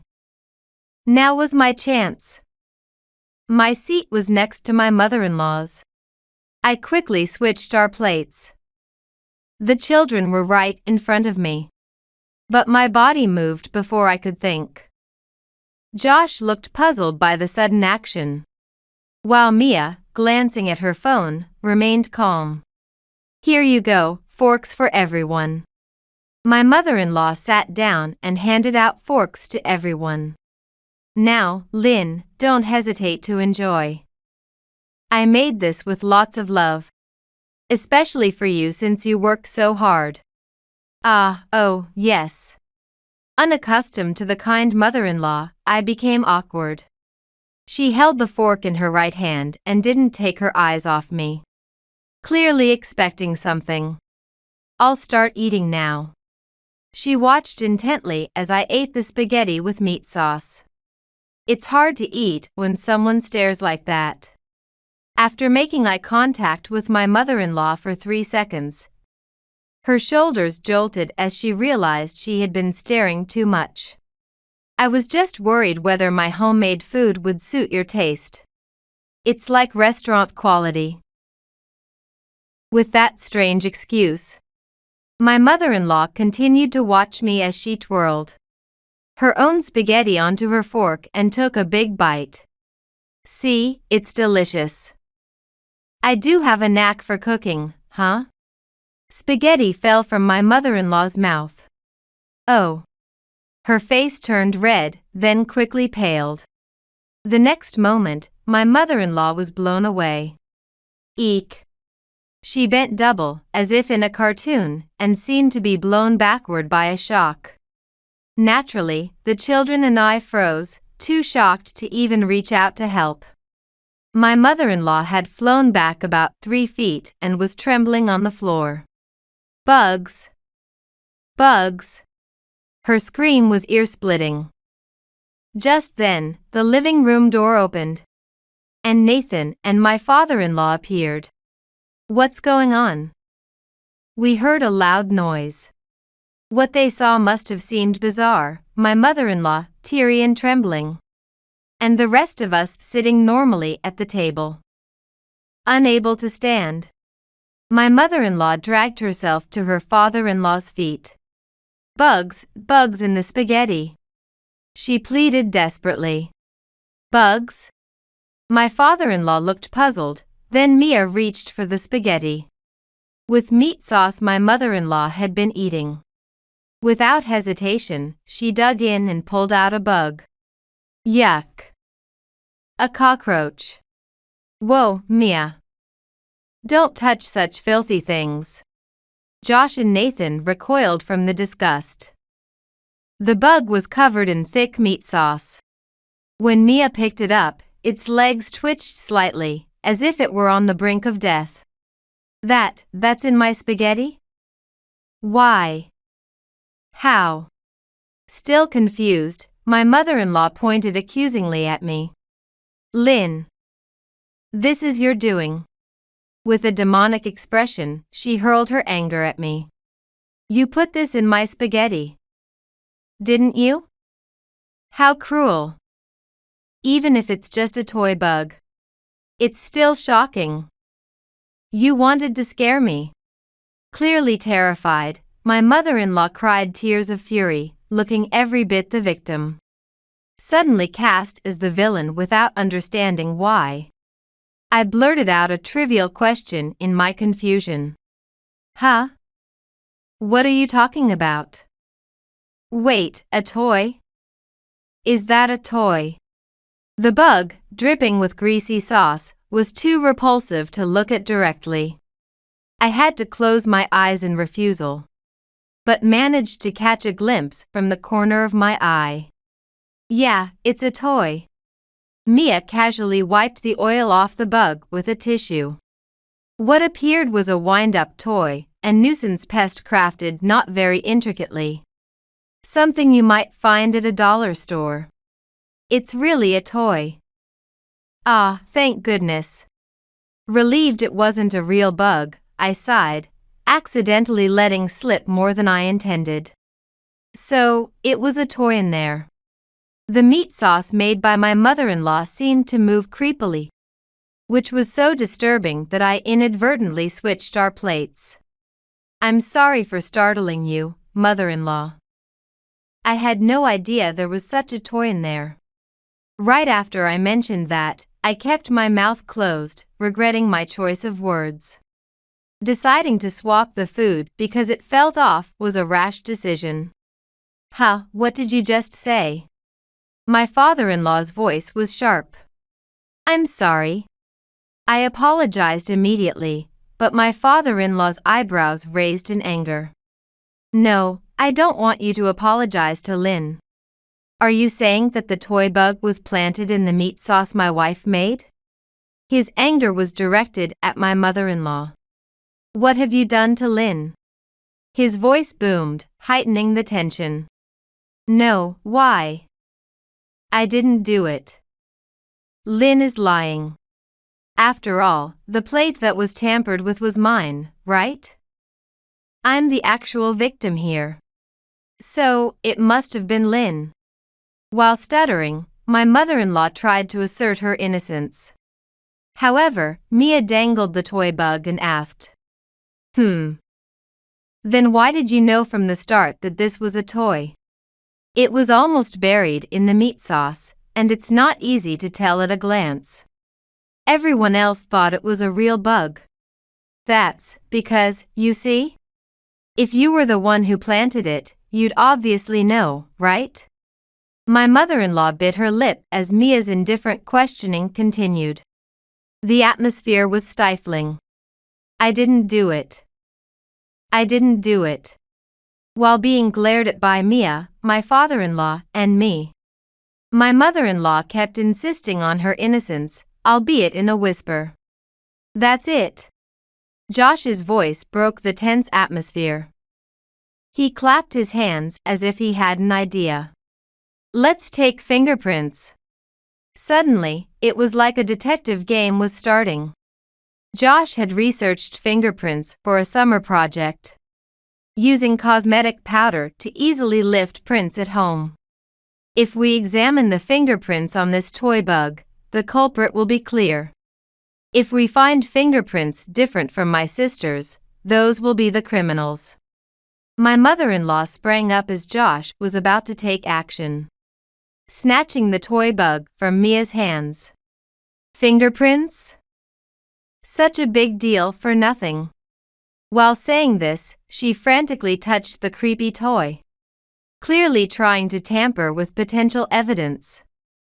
Josh, initially proud of his idea, realized that accurate fingerprinting might now be impossible. However, Mia pointed out calmly, "That won't work anyway since I wiped it with a tissue earlier." My mother-in-law's face lit up. "That's right, Mia is so clever. Let's stop this witch hunt, shall we?" I didn't lie. "But if we continue, poor Lynn will end up looking bad, right?" Her behavior screamed guilt, but without solid evidence, it was all circumstantial. Just as I was about to resign myself to the situation being dismissed, Mia spoke up again. "It's okay, Josh. We might find fingerprints elsewhere. Maybe in the trash, where the toys package is." "Oh no." My mother-in-law screamed dramatically. As Josh moved to check the trash can, she stopped him. "No. Why not, Grandma? Are you really saying you harassed Mom?" "No, it's not that, but no, just no." My mother-in-law was visibly overwhelmed by emotions, probably not anticipating such a reaction for a small prank. Blocking the trash can, she was visibly agitated. Mia stopped Josh. "Josh, it's too much trouble. Maybe we don't need to check the fingerprints. But we need to clear Mom." It seemed Josh was more interested in proving my innocence than in his detective game. I felt grateful that at least my children believed in me. "We know who the culprit is without the fingerprints." "What?" Hope filled Josh's voice, while my mother-in-law held her breath. "What?" Mia then picked up her smartphone from the table. "I recorded a video." "What? What did you?" My mother-in-law started sweating profusely, her hands shaking as Mia deliberately kept her distance. "What I mean is, I got you on video while you were happily cooking the meat sauce." Mia played the video. It showed my mother-in-law, with a grin like a witch stirring a poisonous brew. "He he he." In the video, my mother-in-law laughed in a way that felt like something out of a movie villain's playbook. Still, that didn't mean she was the one who put the toy there. So, Mia went ahead and played another video. "Ah. Stop, it's not what it looks like." My mother-in-law was frantic. The video clearly showed her opening the toy bug package, laughing uncontrollably, he he he, as she enjoyed the prank. It's disgusting. Even if it's a toy, I hate looking at it." Despite her words, her smile gradually broadened.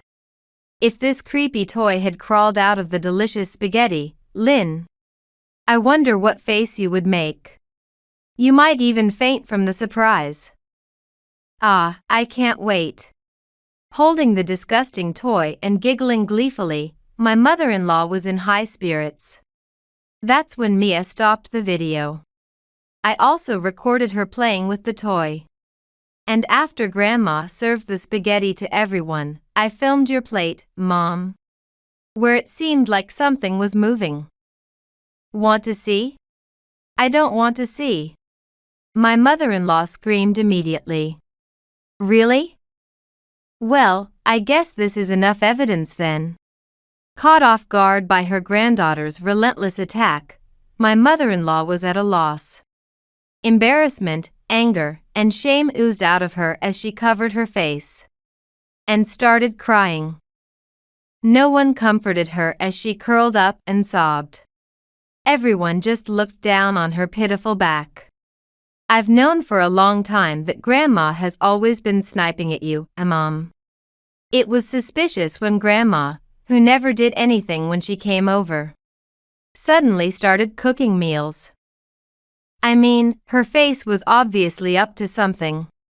It was scary, so I thought I'd record it." Mia spoke dismissively, leaving no room for escape.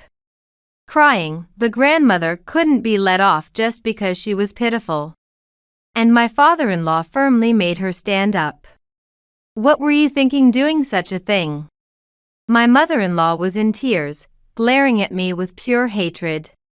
Nathan and I have been married for nearly 20 years.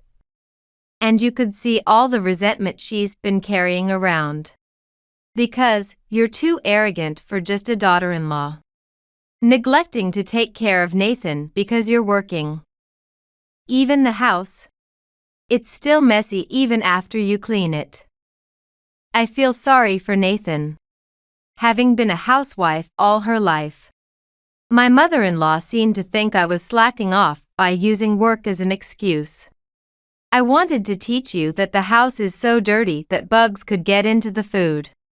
Maybe I went a little too far, but it was out of kindness. I wanted to help Nathan, who has to live in such an unhygienic place. Nathan, though an adult with his own family, was still her beloved son. She was convinced her darling son was suffering because of his sloppy wife. Essentially, the incident was a result of my mother-in-law's parental concern. She continued to weep bitterly, trying to garner sympathy. But my father-in-law heaved a big sigh and held his head. The house isn't that unhygienic. For a household with working parents and kids, it's pretty clean. Maybe what you expect is a house that looks perfect like it's cleaned by a maid? That's right. My father-in-law's comment was spot on. Their home was always immaculate, as if a maid had cleaned it. Having always been a housewife, her efforts were indeed commendable. My father-in-law unexpectedly made a helpful suggestion. If you think it's so unfortunate that Nathan's house isn't perfectly clean, why don't you do it? My father-in-law's proposal was meant to be kind, but was a huge hassle. I quickly waved my hands and shook my head. However, what my father-in-law said next surprised me. Why don't you send a maid to this house too? What? My mother-in-law's cries stopped abruptly. With a dumbfounded expression, she stared at my father-in-law. Wait, how did you know? Apparently, the perfect housekeeping at my mother-in-law's was indeed done by a maid. My father-in-law, clearly exasperated, seemed to have figured out that only. My mother-in-law thought she had cleverly disguised it. Ah, I remember a lady who was supposed to be Mom's friend coming over occasionally. Was she actually the maid? That makes sense. She was always wearing an apron and even greeted me politely. Nathan recalled encountering a woman who seemed to be a maid. When he returned from school, he thought his mother was just eager because they had a visitor. It's a significant expense every month. I left the household finances to you. But did you think I wouldn't notice? Well, I appreciated the clean house, so I overlooked it. But what's with the attitude since I retired? My mother-in-law flinched. So you couldn't call the maid because I was home? Or because we didn't have enough money anymore? Whatever the reason, I'm the one suffering the consequences now. After retiring, my father-in-law took on housework. But he couldn't match a professional maid's skill, and my mother-in-law complained. Her stance was, I've done the housework all my life, now it's your turn in our old age. The usually silent father-in-law endured it as practice until he finally asked for help, which led to a fight. That's how my mother-in-law ended up at our house in this ridiculous situation. Lynn, I really apologize for the hassle my wife has caused. And Mia and Josh, I didn't mean to scare you at all. My father-in-law apologized repeatedly and, looking somewhat sulky, dragged my mother-in-law back home. Our house was left filled with a tense atmosphere. Amidst this, Josh burst out laughing. No way. Mom, look, look. Invited by Josh, we all peered into the trash can. There were several bags of meat sauce. They were from a famous chef's line, slightly expensive and usually found in supermarkets. They just added some ground meat and simmered it. I saw it. Of course, it tastes good. No way. Grandma is crazy. Realizing the situation, Josh laughed out loud. Nathan also started laughing, influenced by his son's lightheartedness. Only Mia snorted calmly. If Grandma had tried to be a perfect mother as well as a perfect housewife, it would have been better. Dad, raised by Grandma, is so sloppy and careless. Mia grinned slyly. As she said, Nathan would spill his food and scatter his socks everywhere. When pointed out, he'd just laugh it off with an hee-hee. He's not a bad person, but quite the handful, like a child. Well, I'm not a perfect wife or mother either. And sometimes Nathan's carelessness is annoying, but other times it's helpful. Later, the in-laws ended up divorcing. It was triggered by something trivial.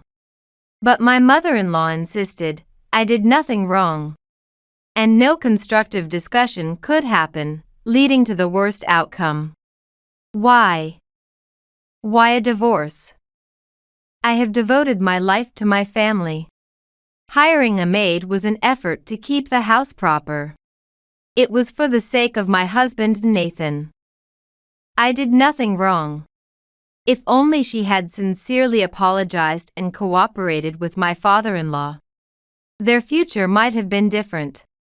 Also, I no longer have to worry about my mother-in-law imposing herself on our house because she has returned to her own family home. She is living a difficult life there now, taken in by her brother and his wife, who enforce the principle of no work, no food, making her do household chores despite her conditions. She's not only constrained in her living conditions, but also physically incapacitated. After the divorce, she depleted her energy, and one night, she called our house. Lynn? It's your fault my life is ruined. You put that toy bug in my spaghetti. And that time I broke my leg. The doctor says it's healed, but it still hurts. I can't walk properly. I'm divorced, can't move, why must I suffer all this? It's your fault. During the bug incident, she was too distressed to feel the pain. Later, it turned out she had a fracture, and even after treatment, she remained somewhat incapacitated. She can still walk, albeit with a limp. And considering her age, it's fortunate she's not bedridden. If it were up to me, I'd rather be bedridden. Why do I have to work with a disabled body? Why do they make me mop the floor even when my great-grandchildren visit? It's painful. Lynn, I'm sorry, please forgive me. From complaints to pleading. It doesn't seem she really understands what she should be apologizing for. Your apology is unnecessary. So cold-hearted, Lynn. Even though I'm apologizing. Due to the late hour and my sleepiness, I coldly hung up the phone. She seemed to be pleading for help, yet she hadn't said sorry even once. Such a person can be forsaken. The phone rang again immediately. But I ignored it and set it to voicemail. The next day, I blocked her number. I'm not interested in what happened to my mother-in-law afterward. Although I no longer associate with my mother-in-law, I spend more time with my father-in-law. Now retired and with time on his hands, he occasionally invites our family over and cooks for us. Yum! Grandpa's fish dish is delicious. Did Grandpa catch this fish too? That's amazing. Freed from work and my mother-in-law. My father-in-law is thoroughly enjoying his new hobbies, fishing, hiking, and gardening, especially cooking. I was under the impression that doing housework would be harder than my job. But it's surprisingly enjoyable. I get a kick out of seeing the kids enjoy the food I make. While the in-laws' home isn't perfectly tidy, it's cozy. Decorated with lots of fish prints, a sign of a lively household. Nathan, just because you're a man doesn't mean you can avoid doing housework these days. You better shape up, okay? Caught off guard, Nathan choked on his food. Mia, sitting next to me, and even Josh, grinned. I can wash dishes at least. Yeah. Nathan was so flustered that I burst out laughing. The room filled with our warm laughter.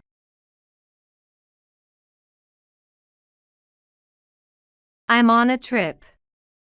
Don't call me. Ted answered the phone with a stern voice, scolding me although I had called to inform him about something he had forgotten on his work trip abroad. What? You forgot your passport. Holding the maroon passport in my hand, I waited for Ted's response. There was no reply from Ted. His silence alone made it clear that something inconvenient had happened. He could have at least tried to cover it up better. I couldn't help but feel a rising anger as I sensed something off about Ted while looking at the passport. My name is Emma Hansen, 41 years old. Ted and I live together, just the two of us. With no children. I work part-time at a flower shop, but lately I've been earning a little extra money from home with my illustrations. A hobby I recently started. Although I'm still a novice illustrator, I'm grateful to have received 1 or 2 jobs per month. I work outside for my part-time job and turn my hobby into a career from home. I was truly enjoying my time. Ted, on the other hand, seemed to be the dominant type and apparently didn't like seeing me thrive in my work. Ted works at a web production company, but perhaps due to a shortage of staff, his workload has been heavy, and he comes home exhausted from overtime every day. Ted, too, initially started his job out of passion, but it seemed to have become increasingly difficult as he was overworked. Seeing my husband struggle, I suggested to him after he came home from work. You've been busy lately. How about we go to an art museum soon? There's a new exhibition coming up. An art museum? I'm not in the mood for that. It must be nice for you. Emma, enjoying your work. I'm here working myself to the bone. Getting all high and mighty just because you work part-time and from home. I'm not getting high and mighty. A tired Ted was more cutting than usual and rejected my proposal. I sighed inwardly. I wanted to go to the museum with him. 10 years ago, when we were newly married, we often went to museums together. We first met at a hobby event, a sort of reading group for art lovers where adults gathered to discuss their favorite paintings. Ted was among the attendees. Although there were about 5 men and women each, Ted and I hit it off right from the start. Perhaps it was because we liked the same type of paintings, but we were drawn to each other's conversations. After the event, Ted invited me to a cafe. From there, things progressed smoothly. Although I hadn't been looking for a relationship at a hobby event, talking with Ted made me realize the joy of discussing shared interests. It felt refreshing and proud when someone else agreed that something I liked was good. Emma, will you go out with me? Yes, of course. We started dating by our second date and got married 2 years later. Ted and I were both of age, so if we were dating, marriage was the next logical step. So, we continued to enjoy our hobbies together even after getting married, attending art museums and painting events. After indulging in our hobbies, we always ended up at a cafe, discussing the paintings we saw that day. I loved those moments, feeling like they were proof of our bond. That was how ideal our meeting and marriage were, but we never had children. I'm sorry, it seems like it's because of me. It's okay, don't apologize. Oh, honey. I was shocked and couldn't even swallow my food when we finished the tests at the hospital. But thanks to Ted's encouraging support, I managed to recover. Even without children, we can enjoy our hobbies together. That's happiness in its own way. Yes, you're right, thank you. Tears welled up in my eyes at Ted's kind words. It was unfortunate about the children. But as Ted said, we could enjoy a leisurely hobby together. That's what we did for a while, living a fulfilling life while indulging in our hobbies. But now, 10 years into our marriage, our enjoyment of shared hobbies had markedly diminished. There wasn't a definitive cause. Probably, Ted was accumulating fatigue from work, and gradually couldn't even think about hobbies. On the other hand, he seemed to feel annoyed seeing me earn money from my part-time work and hobbies. In fact, I often felt my part-time job was tough, and I struggled with the pressure every time. I worked on an illustration since I was getting paid. I was certainly not having an easy time. I also managed the household chores. Sure, compared to Ted's heavy workload, my job might seem lighter. But I was equally responsible and committed to my work. Probably, Ted was jealous of me, seeming to lead a more fulfilling life. However, contrary to Ted's jealousy, I was yearning to have a slow date with him again. After being rejected for a museum visit, I wondered how I could repair our relationship. Ted had recently been doing not only overtime but also working on weekends. I understood that he felt he couldn't devote time to hobbies because his work hours had increased significantly. After a night of contemplation, I decided to ask Ted's company's boss about his workload. Fortunately, I had the day off from my part-time job the next day. So I called his company after Ted left for work. Hello, this is Emma Hansen. I'm Ted's wife. Mrs. Hansen, how can I help you? Should I get Ted for you? Oh, no, today I need to speak with Mr. Anderson. When I mentioned Ted's boss's name, the receptionist, without any suspicion, said, Mr. Anderson, please hold, and transferred the call. I knew Mr. Anderson as Ted and I had dined with him a few times since our marriage. He was a gentle and generous person, so I thought he might listen to my concerns. Hello, Mrs. Hansen? Long time no see. It's been a while. I apologize for calling suddenly. No problem. What can I do for you? I actually wanted to discuss something about my husband. I explained to Mr. Anderson how Ted had been overwhelmed with overtime recently, and asked if there was any way to adjust his workload so that he could at least have his usual days off. After listening to everything I had to say, Mr. Anderson responded with a curious tone in his voice. Did Ted say that? Yes, is there something strange? Well, actually, what Mr. Anderson said next left me astonished. I couldn't help but exclaim, I can't believe it. I wasn't sure if I should tell you as your husband's boss, but I couldn't just ignore it. Is that so? Thank you for telling me. Please call me if there's anything else. I'm here to help as much as I can. After hanging up, I couldn't hide my astonishment, and replayed the facts Mr. Anderson had shared in my mind. What did it all mean? I re-examined everything Ted had said and done recently, and now I couldn't believe any of it. That evening, Ted came home, tired as usual, claiming work had kept him late. Welcome home, want some dinner? Yeah, I'll have some. Ted, exhausted, rubbed his shoulders as he sat down at the dinner table. Nothing about his demeanor seemed out of the ordinary. He appeared just like a husband tired from overtime. But today, after what Mr. Anderson had told me, I couldn't bring myself to believe the weary man before me. It sounds like work was tough today. Yeah, it's our busy season.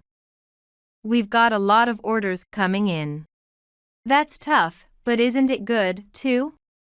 It is, but it's frustrating when the work never ends. You wouldn't understand. Ted's attitude was tinged with snide remarks, which had always saddened me.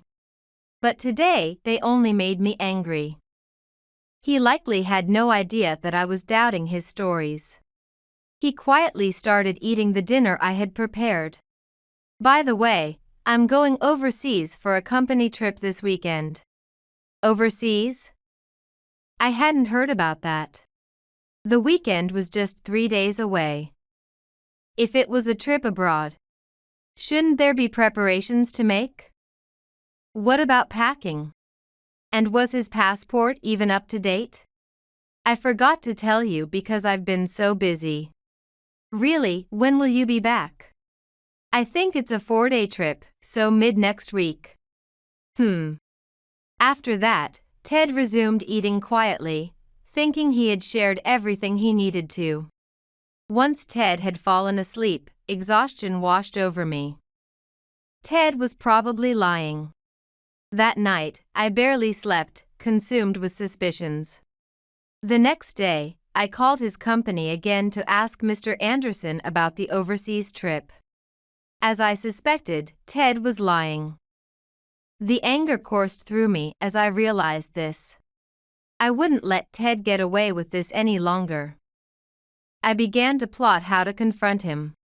Finally, the weekend arrived. I watched Ted all morning. He got up earlier than usual, took a morning bath, and styled his hair, which shimmered suspiciously with wax. He seemed unusually cheerful. You'll be back in 4 days, right? Yeah. Where did you say you were going again? England. Oh, then bring back some tea. A friend brought some from England once, and it was delicious. Sure, that's an easy request. His response was hesitant, likely a quick lie to avoid suspicion. Normally, I wouldn't have thought much of it, but now everything he said seemed fabricated. I played along with him until he left the house. All right, I'll be going then. Yeah, take care then. Will do. After Ted left with his carry-on, I sighed deeply and went into his room. There must be some evidence here. As I rummaged through Ted's room like conducting a search, I found a large file in the closet. It was filled with brochures and flyers from museums. How nostalgic. Aren't these from when we went together? Ted must have kept these museum brochures as memories. The flyers might be from museums he wanted to visit. I remembered how we used to go to museums on weekends when we were newly married. I enjoyed those times so much. Flipping through the pages, something caught my eye. This is. My hand stopped at a flyer in the most recent page. It was from the museum I had recently suggested we visit together. The flyer mentioned a new exhibit that ended today. Could it be? I had no proof, but judging by the other pages where flyers and pamphlets were together, it seemed he hadn't been to this museum yet. However, I needed more to pin down Ted's actions, so I turned on his computer on his desk. The screen was locked, but I got in using Ted's birthday. This was the computer he used for work at home. I quickly found a chat tool on the desktop. Opening it, I saw it was used for work communications.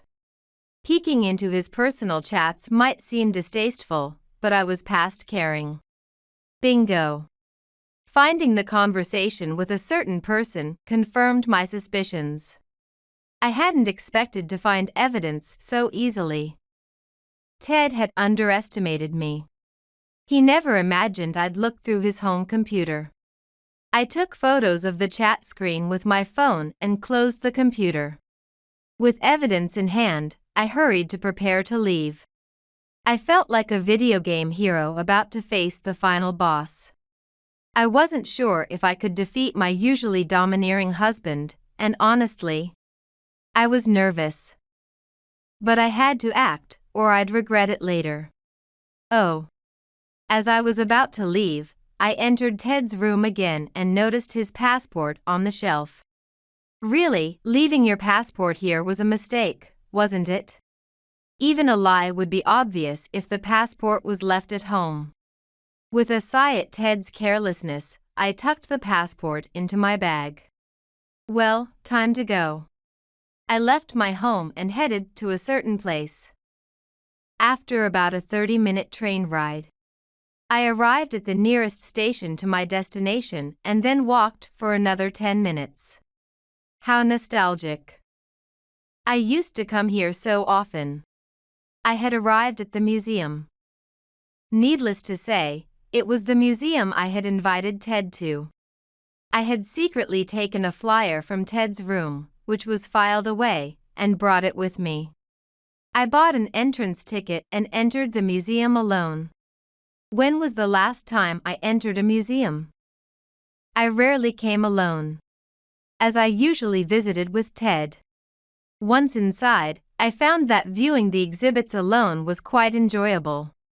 I enjoyed the exhibits as usual, feeling increasingly elated by the familiar sensation. Perhaps because of the special exhibition, there were many visitors.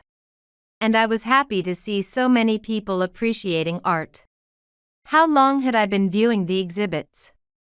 When I had finished viewing all the permanent exhibits and arrived at the special exhibition section, I spotted Ted there. Just as I thought. Ted was not alone, he was with a woman. She had short hair and looked quite young. In fact, she was young. The thought of Ted being infatuated with a woman about 20 years his junior made me feel nauseous. The woman clung tightly to Ted's arm. It was a scene I didn't want to look at directly. Before they noticed me, I left the special exhibition section and decided to exit the museum. Sigh. At the lawn beside the museum entrance, I sighed. Although I knew about it, seeing the two of them together felt like my heart was being torn apart. I learned of Ted's affair last week when I called his boss, Mr. Anderson. Mr. Anderson had noticed that a young woman at the workplace was involved with Ted and had informed me. It seems they were obviously close at work, and their colleagues were turning a blind eye to Ted's affair. Initially, I doubted it. But today, after seeing Ted's computer, I was certain. Ted was chatting enthusiastically on the company's chat tool with that woman. In the exchanges with Candace, I saw that they had planned to visit this museum today. There was also a mention that he would stay at Candace's house for the next 4 days. All their exchanges were sickeningly sweet, and I couldn't bear to look for more than 5 minutes. But seeing the two of them had shaken me. However, as I looked at the green grass, I gradually calmed down. As my excitement subsided, I took out the passport from my bag and called Ted. After several rings, Ted's voice came through. I'm on a trip. Don't call me. Ted scolded me sternly on the phone. He was supposed to be on a company trip abroad, and I had called to tell him about something he had forgotten. Well, of course, there was a backstory, but I started off pretending that was the reason. What? You forgot your passport. While holding the maroon passport in my hand, I waited for Ted's response. There was no reply from Ted. His reaction alone made it clear that something inconvenient was happening. Even if I hadn't known about his affair, I would have been suspicious. Normally he can lie so easily. But he's weak in unexpected situations. I felt an odd vibe from Ted, and couldn't suppress the anger welling up as I looked at the passport. What do you want to do? Should I bring it over now? I think I can make it if I drive. I asked Ted pointedly. No, it's okay. I'll come back to get it. Really? But you might miss your flight then. It's okay. There's still quite a bit of time. Listening to Ted's clearly flustered response almost made me laugh. Then, from the other end of the phone, I heard a woman's voice, Candace, asking, Ted, are you still there? Ted shouted louder as if to drown her out. Just, I'll come back to get it. After that, he hung up the phone. Clutching the passport, I re-entered the museum. I found the two of them in the special exhibition section, still very close to each other. Ted seemed unsure of what to do, his behavior suspicious. I walked up to them boldly. I had no doubts left. Oh, what a coincidence to meet you here. What? Ted and the woman turned towards me at the same time. Ted's eyes widened in shock, and Candace also seemed quite surprised. Is this lady a friend? She's a colleague from work. I see. You seem quite close. Candace quickly stepped away from Ted's arm, apparently realizing that I was Ted's wife. Let's not cause a scene here, it would bother other guests. Shall we step outside? We can talk more calmly there. Ted seemed to agree that causing a scene was a bad idea and quietly followed me out. Looking like a suspect being led away by a police officer. Candace was the only one wearing a terrified expression. So, what is this all about? We had reached the lawn I was familiar with, and I turned to ask Ted. Surprisingly, I was still able to keep my composure. That's what I'm trying to say. This is just Miss Parker, a subordinate, who really wanted to see this special exhibit. It's normal to enjoy hobbies with friends, isn't it? There's nothing strange about that. It seemed that Ted still wanted to play it off as if Candace was just a mere subordinate. Then why were you arm in arm earlier? She did that on her own. Oh, how awful. Ted, you seemed quite happy about it. Ted's attempt to shift the blame onto Candace was infuriating. Candace seemed angry at Ted as well. Well, if you won't admit to cheating, then what's this? I showed Ted the photo of the chat I had found in his room, with Candace. Can you still say she's just a subordinate after seeing this? I confronted Ted methodically. His face turned pale as he looked at the photo. Candace seemed resigned, muttering, "Oh well. Why would you?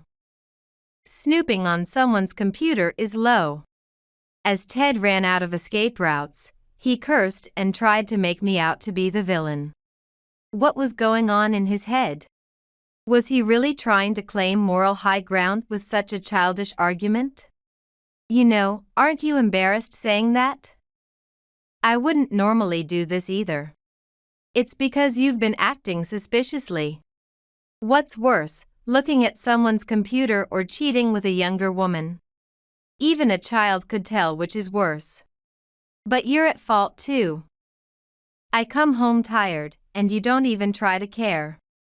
That's why I feel so down and might go out with another woman for fun. What? That doesn't make any sense. I've been working every day, making your meals. I thought you were working late recently. It was all to meet this woman, wasn't it? I heard from your boss, Mr. Anderson, that you've been leaving work on time every day. You wouldn't go to the museum with me, but you happily go with her. Now I understand there is no love left for me from you. Goodbye. Fed up with Ted's "I'm not to blame" attitude, I sharply turned on my heel. Hey, wait. We're not done talking. There's nothing more to talk about with you. Enjoy your museum tours with her. I ignored Ted's cries from behind and walked steadily out of the museum grounds. I could hear Ted and Candace arguing, but it no longer concerned me. I walked away without looking back, trying to control the burning anger inside me.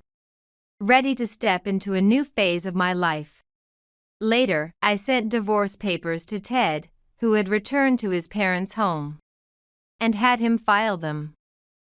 His parents, angry at his infidelity, quickly kicked him out of the house. Afterwards, Ted moved in with Candace. But she, angered by his attempt to blame her on that day, kicked him out as well. Ted, who had nowhere to go, came back to my place, but I told him, "I don't want to see your face anymore," and turned him away. He probably rents a temporary apartment now. It turned out Candace had been involved with another man at work and married him. Ted was never her main interest. The thought that Ted had been played by a younger woman made me feel vindicated. I didn't feel sorry for him at all. His affair with a subordinate became a rumor at work, and he felt compelled to resign. Mr. Anderson, foreseeing this outcome, sighed and informed me after Ted's resignation. I don't know what became of Ted afterward. Probably struggling to make ends meet with part-time jobs while job hunting. He had always looked down on me for only working part-time and pursuing my hobbies. But now he was experiencing the difficulty of those jobs himself.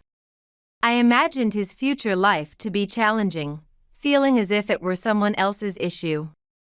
Meanwhile, my work as an illustrator was thriving. And I was now earning as much or more than Ted ever did. I planned to quit my part-time job and focus solely on illustration. I also started going to museums alone, finding it quite enjoyable to study paintings in detail by myself. I look forward to visiting various museums. Work has become my hobby, and I'm excited about my leisurely future.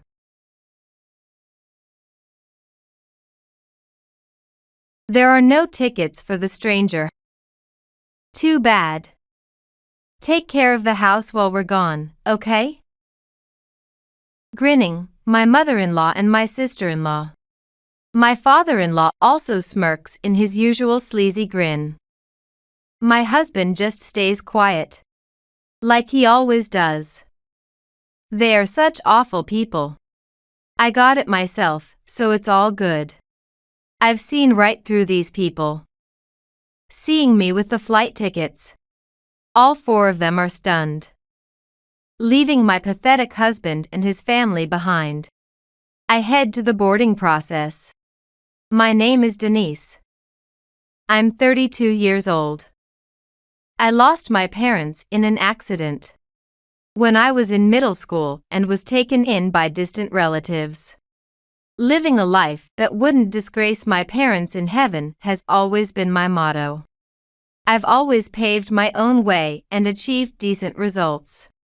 I started dating when I was just 30.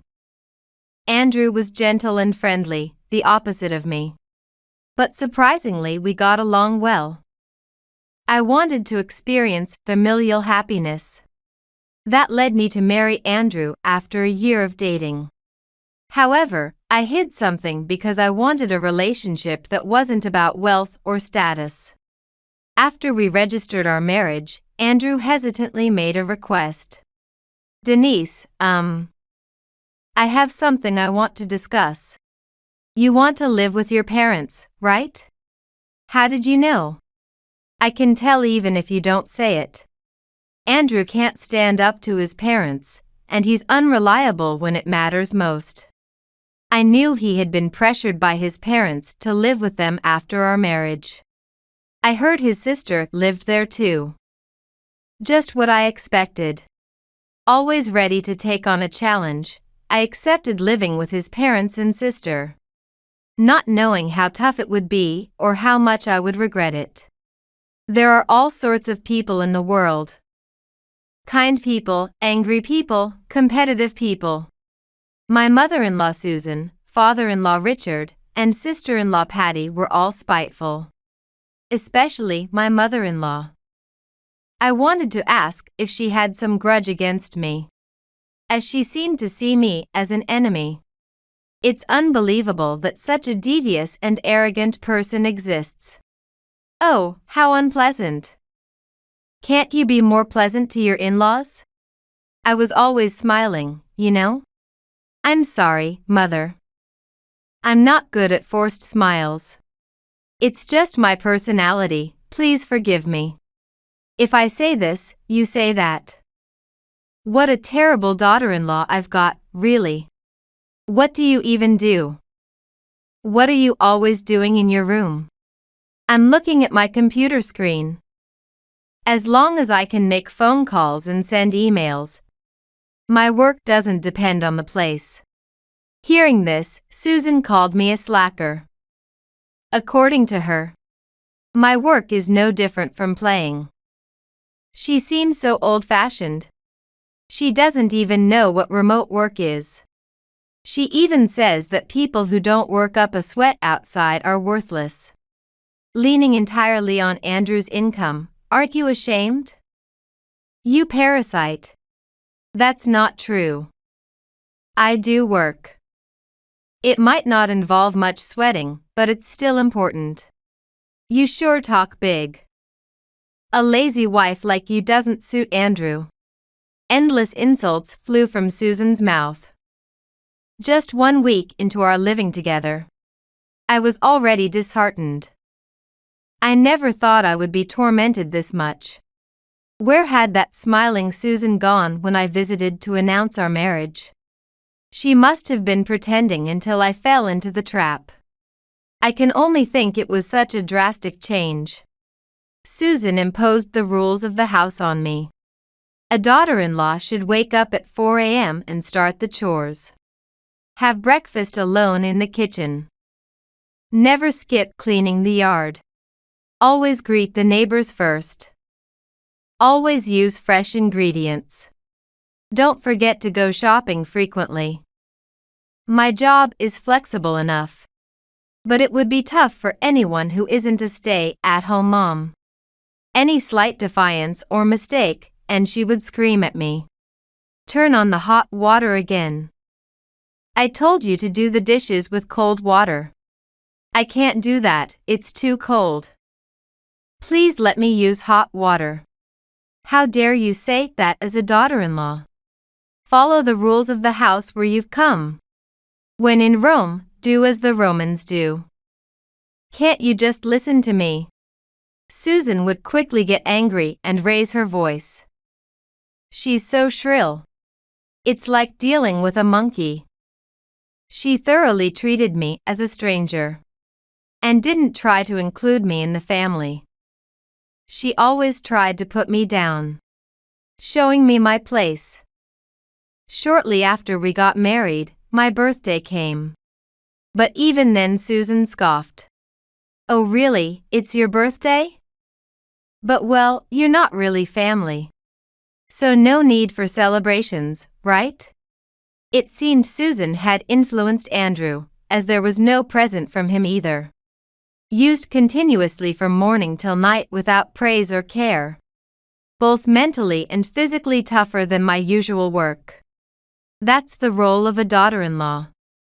I regretted getting married, but I couldn't decide on divorce immediately and endured the hard days. Just as troublesome was Richard. He has no sense of decency, morals, or delicacy. He treated me like a maid or something, which I really hated. When he called me, it was always roughly. Hey, there's no beer left. You've already had 3 bottles, maybe that's enough? Shut up. Don't talk back. If I say bring the booze, just bring it. Why can't you do even that? I was worried about his health, but I got yelled at. My good intentions always backfired in front of Richard. Kindness went nowhere. And care was ignored, Totally not worth it. He loved alcohol more than meals, ordering me to serve drinks every evening. If I didn't obey immediately, he would throw a tantrum like a child. Richard was truly a nasty drunk. Make some snacks. There must be something in the fridge you can use. There are only enough ingredients for tomorrow's meal. Richard, you've really had too much today. You should stop. Don't overstep your boundaries. You just do as you're told. If it's for tomorrow, buy more tomorrow. Useless, burdensome, incompetent wife. Richard, as verbally abusive as Susan, always had complaints to make. I tried not to care, but the cruel words would still enter my ears. Damaged by heartless words, I sighed heavily while doing my chores. Richard worked as a gardener, although not much. He dove into the world of gardening young and has worked in this field all his life. Being a self-employed one-man boss, it's not much different from running a company. He always acted superior, proud of providing for his family. Stay-at-home wives have it easy. You don't know the responsibility of supporting a family. People who don't work outside don't really grow as human beings. Are you saying that to me? Excuse me, but Richard, I do work, you know? I'm saying you should work outside. Don't try to take it easy. They don't even know what my job entails, yet they feel entitled to criticize me. Moreover, Richard never complains about Susan, who is actually a full-time homemaker. He's just scared of her. He tiptoes around to avoid upsetting her.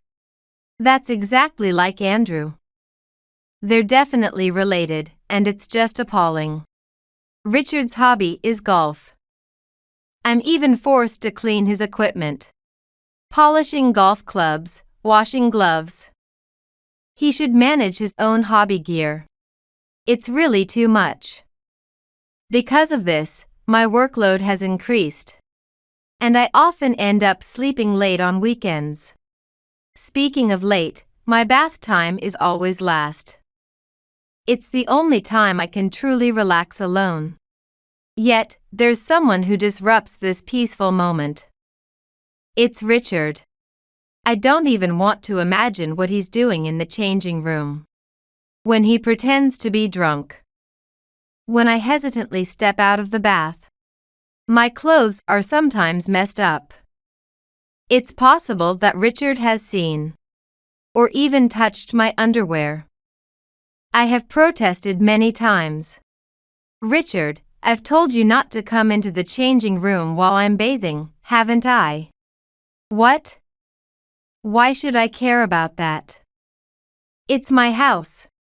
I can go wherever I want, whenever I want. But talking to him was completely futile. He has no consideration for his daughter-in-law. Of course, trying to discuss it with Andrew only ends with his father apologizing. And that's it. I had to protect myself. Being close in age makes it all the more irritating dealing with Patty. Patty, 35, has been a housekeeper since graduating from university. She's quite overweight and has a harsh look, not exactly what you'd call beautiful. Both Susan and Richard are very lenient with Patty. She's been spoiled rotten. A classic example of a parasite single. And for some reason, Patty thinks she is superior to me. Despite being unemployed, she always criticizes me. Denise, why don't you try understanding Andrew's position a little? Don't you feel sorry for him? Sorry for Andrew? What do you mean by that? You know, caught between his parents and you, Andrew always feels uncomfortable. A wife should support her husband and his parents. Isn't that what a wife is supposed to do? Oh. I'm sorry. I couldn't believe she said that, not being married herself. I nearly blurted that out. but I swallowed those words. Patty claims to help around the house, but in reality, I do everything. Yet, according to her, her idle lifestyle can't be helped. She's supposedly diligently working towards making her debut as a novelist. I'm actually a novelist. I'm currently working on my debut novel. You're a novelist even though you haven't debuted? Yes, so what? Is that a problem? Being a novelist isn't just a job, it's a way of life. Don't meddle in other people's business. Really, you have no tact. Despite her constant criticism of me, Patty is just justifying her own laziness. A dreamy parasite single with little life skills. In a way, she was pitiful. About half a year passed living in my in-laws' house when suddenly, Susan expressed a desire to live overseas. Thanks to Richard's work doing well, they had saved some money. Well, I think Punta Cana would be nice. Andrew, could you arrange that? Huh? Ah, yes. Oh, I almost forgot something important. Andrew, can we talk? About the upcoming trip. Susan called Andrew over and whispered to him. I saw a glance from Susan that made me feel uneasy. She was definitely plotting something. My premonition turned into reality on the day of the trip. As we drove to the airport together, Susan tilted her head towards me. Why aren't you going back immediately? She even put on a blatantly insincere act. You weren't planning to go to Punta Cana too, were you? There are no tickets for the stranger. Too bad. Take care of the house while we're gone, okay? It seemed they had planned this together. Grinning, Susan and Patty looked at me while Richard just sneered, with his usual lewd smile. When I looked at Andrew, he quickly averted his eyes. What a bunch of terrible people. I thought to myself, fine then. If that's how they intend to play it, I have plans of my own. Tickets? Don't worry about it. I got my own, so it's all fine. I knew exactly what these four were capable of. Seeing me with the flight tickets, Andrew and his family were dumbfounded. I turned my back on the disappointing lot and went to complete the boarding process. I've been to Punta Cana several times for work. I had arranged everything myself. I knew from the start that I wasn't included in the family trip. As I boarded first class, Andrew and the other three were agape. After enjoying a comfortable flight, the real commotion started when we landed. Susan, Richard, and Patty confronted me, asking what the meaning of this was. They probably didn't like that only their daughter-in-law was in first class. What do you mean? If you don't clarify your question, I have no idea what you're asking. But you were in first class, right? What are you doing acting on your own? What were you thinking? Exactly. How dare you, a daughter-in-law? We didn't prepare a ticket for you. Didn't I say before the flight? I got my own ticket, so there's no problem. What were you listening to? Are you okay? My anger made me more caustic than usual. I must have looked even more severe. Andrew seemed to realize I was completely infuriated. Being adept at reading people's faces, he turned pale and backed off. He wanted to ask what I was thinking but couldn't. His expression said it all. No need to ask. I intended to reveal everything and sever ties with them. The company I run has a contract with a luxury resort in Punta Cana, allowing us to do business. What? You run a company? You're a president. The four of them were stunned. Their minds went blank. The first to recover was Patty. That's a lie. What are you talking about? That's a lie, right, Andrew? You're her husband, you should know. I don't know. I wasn't told. This is the first time I'm hearing it. Denise, is this really true? I handed Andrew a business card I pulled from my bag. It was a simple card with the company name, my title, and contact information. Anyone could make one with a printer, so it wasn't much proof. However, seeing my confident demeanor, the three seemed to lose any desire to doubt. You're welcome to inquire with the company. I'm not lying. Standing proud, I said that, and Andrew unusually snapped back. You never said you ran a company before. Why have you kept quiet all this time? I wanted a connection of pure hearts, unrelated to wealth or status. If it became known that I had money, wouldn't that distort things? I had resolved to build a happy family when I married. However, our relationship ended up being distorted.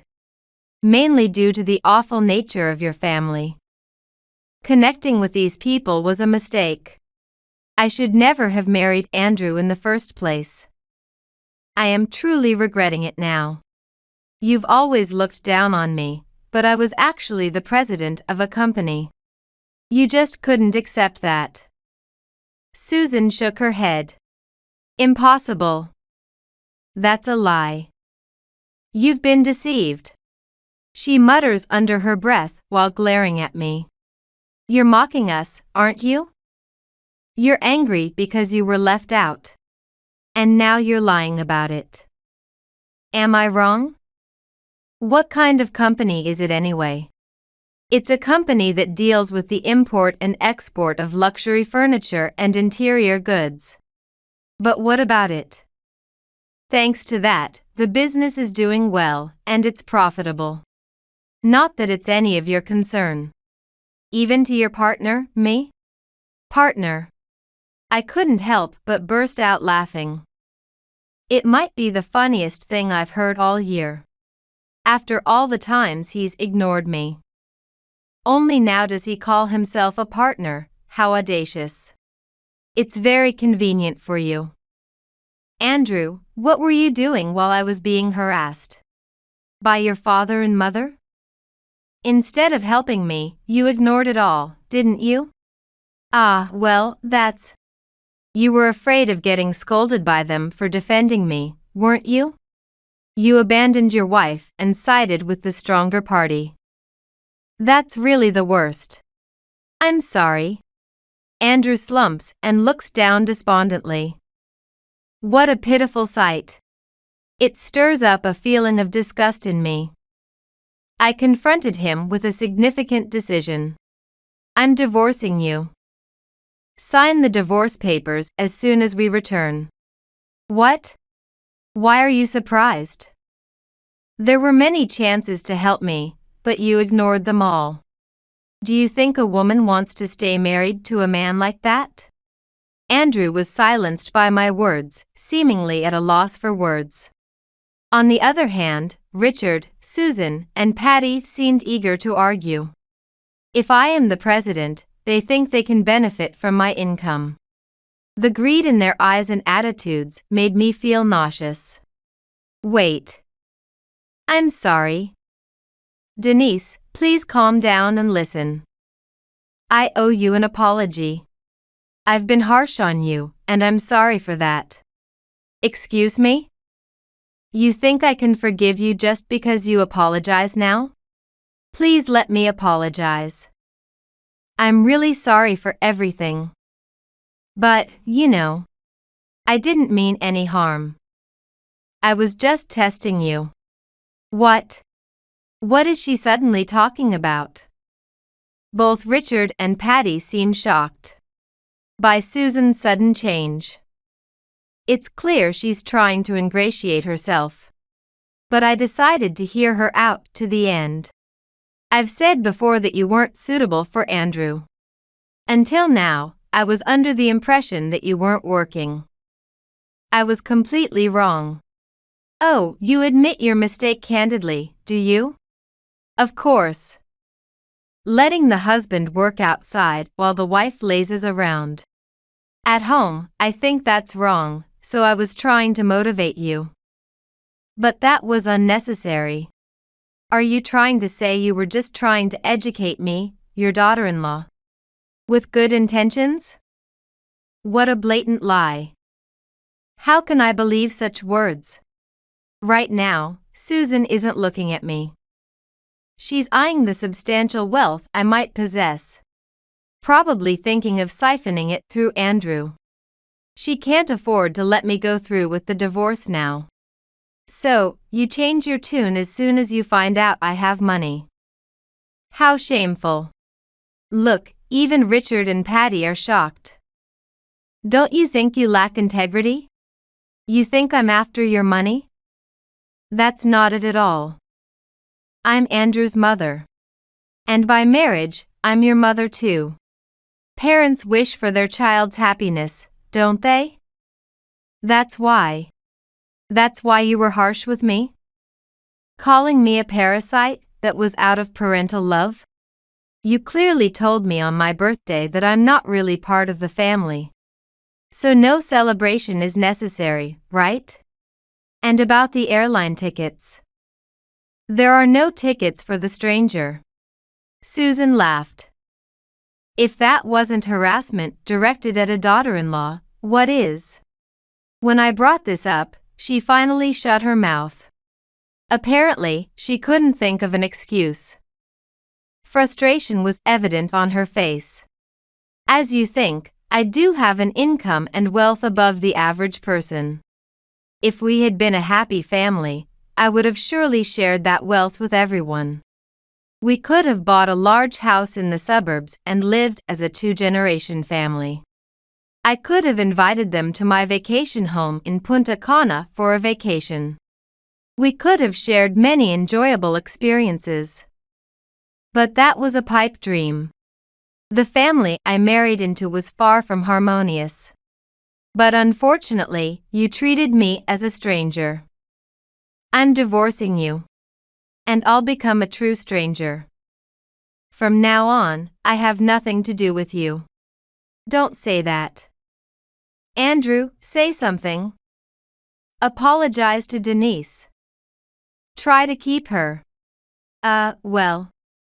I quietly waited for Andrew's response, curious about what he would say at this point. But he just groaned, unable to produce any meaningful words. I felt more pity than disgust. How pitiful can this man get? That's typical of you, Andrew. Unable to express your own opinions properly. How about showing some initiative? It's embarrassing how you always watch others' faces. Talking to your husband like that isn't right. Whose fault do you think it is that Andrew has become such a pitiful man? Susan, it's because of you, isn't it? Don't you realize that? Without allowing for rebuttal, if one voices their opinion, they're met with abuse. A toxic parent who has continually crushed their child's autonomy. That's who Susan and Richard are. Andrew grew up oppressed. And has always been too scared to stand up to his parents, retreating into his shell. Andrew was kind and gentle. I thought I was fortunate to have married him. But that was a huge mistake. Denise. Andrew, controlled by his parents, began living with us and treated me like a maid. Ignoring me and never trying to help. I'm sorry. Please forgive me. There's no way I can forgive him. It was Andrew who drove me to divorce. Immature and meek, he finally broke down and cried. A grown man sobbing without shame in public. Maybe it was too much even for Richard, who finally snapped. Just shut up and listen. You're saying whatever you want. Who do you think you are? Being yelled at doesn't faze me. If that's how they think they can intimidate me, they're mistaken. It's time I taught Richard a harsh lesson too. always raising your voice like that. Richard, you're as guilty as mother. It's undeniably your fault that Andrew can't even protect his wife. What did you say? Don't you know any way to interact other than by shouting and intimidating? If you think that will always work, you're gravely mistaken. Richard looks down on women, yet he can never stand up to Susan. He's the kind of man who changes his claims to suit his convenience. This aspect is very much like Andrew. Richard's sins are severe. Whenever I interact with you, you always make me feel uncomfortable. Make snacks. Serve drinks, you command, as if a daughter-in-law is nothing but a servant. Making snacks and serving drinks is the job of a daughter-in-law, isn't it? Don't be spoiled. Who's being spoiled here? Make your own snacks and pour your own drinks. How dare you? Who do you think you are? For the first time, I yelled at Richard, wanting him to understand how it feels to be yelled at. As expected, just like Andrew, Richard turned pale immediately. Despite always intimidating others, he seems weak when the tables are turned. It was a good moment.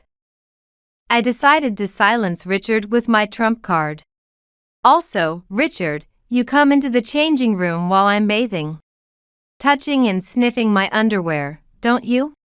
What? I didn't. Who would do such a thing? Don't be ridiculous. Dad, seriously. I said no. Don't look at me like that. Richard was busy turning red and then pale, panicked under the suspicious gazes of Susan and Patty. When he glared at me angrily, I glared right back at him. I thought your actions were suspicious, so I set up a small camera. You didn't notice it, did you? A small camera. Yes. Everything was recorded. Your perverted actions and that sleazy face. I can view it on my smartphone, too. Should we share it with everyone? Wait. Please, I beg you, forgive me. It was just a moment of folly. I won't do it again. Please forgive me. Richard kneeling before me was the moment his dignity completely shattered. From now on, he will be despised by his family as a pervert who secretly touched his daughter-in-law's underwear. Just sharing this within the family isn't enough, given the circumstances. It's far too severe. I need to report this to the police. As I said this, Richard turned even paler. This man is finished. If I ordered him, he would probably lick the floor. Surely you can't report this. It's just touching underwear. Patty, you're defending this man? How can you do that? Maybe he's touched your underwear as well. Don't say disgusting things.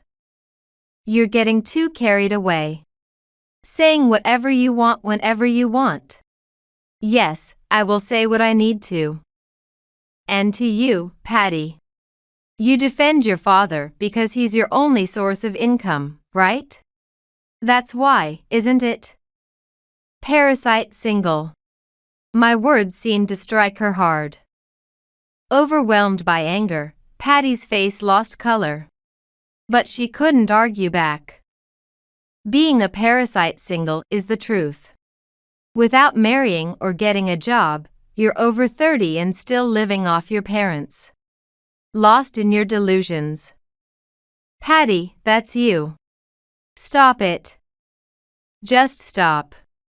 You always acted so high and mighty, telling me how to be a wife. Hearing that from you, who isn't married, almost made me laugh. Stop it already. Despite claiming to help around the house, Patty had dumped everything from meal preparation to laundry on me. And even had me clean her room. No wonder she's overweight. She doesn't move a muscle herself. A bloated parasite single over 30. There's no chance you'll marry and leave home. You'll continue living in your childhood room, eventually becoming the caretaker for your parents. That kind of talk is too harsh. Too harsh, is it? But it's true, isn't it? Depending on your parents' savings and pensions to scrape by, that's your future. Patty grimaced, showing just how childish and pitiful she is. I wish she would show some backbone and declare she'd become independent. But surely, father and mother are happy you're still at home. They won't kick you out because they need you for their old age. That's not true. Then you should have gotten a job and moved her out before it came to this. Patty ended up like this because of you, father and mother. Confronted with the truth, Susan and Patty were nearly in tears. Richard remained seated on the ground, and Andrew looked lost. Will they enjoy their trip to Punta Cana after being thoroughly scolded by me at the airport? I don't care anymore. I turned my back on the 3 dazed figures. When we return, I'll proceed with the divorce. I'll move out all my belongings. I'll be hiring movers, so please forgive the disturbance, but consider it the last. Denise. Goodbye. Denise, wait. It was my fault. I'm sorry. Please come back. Denise.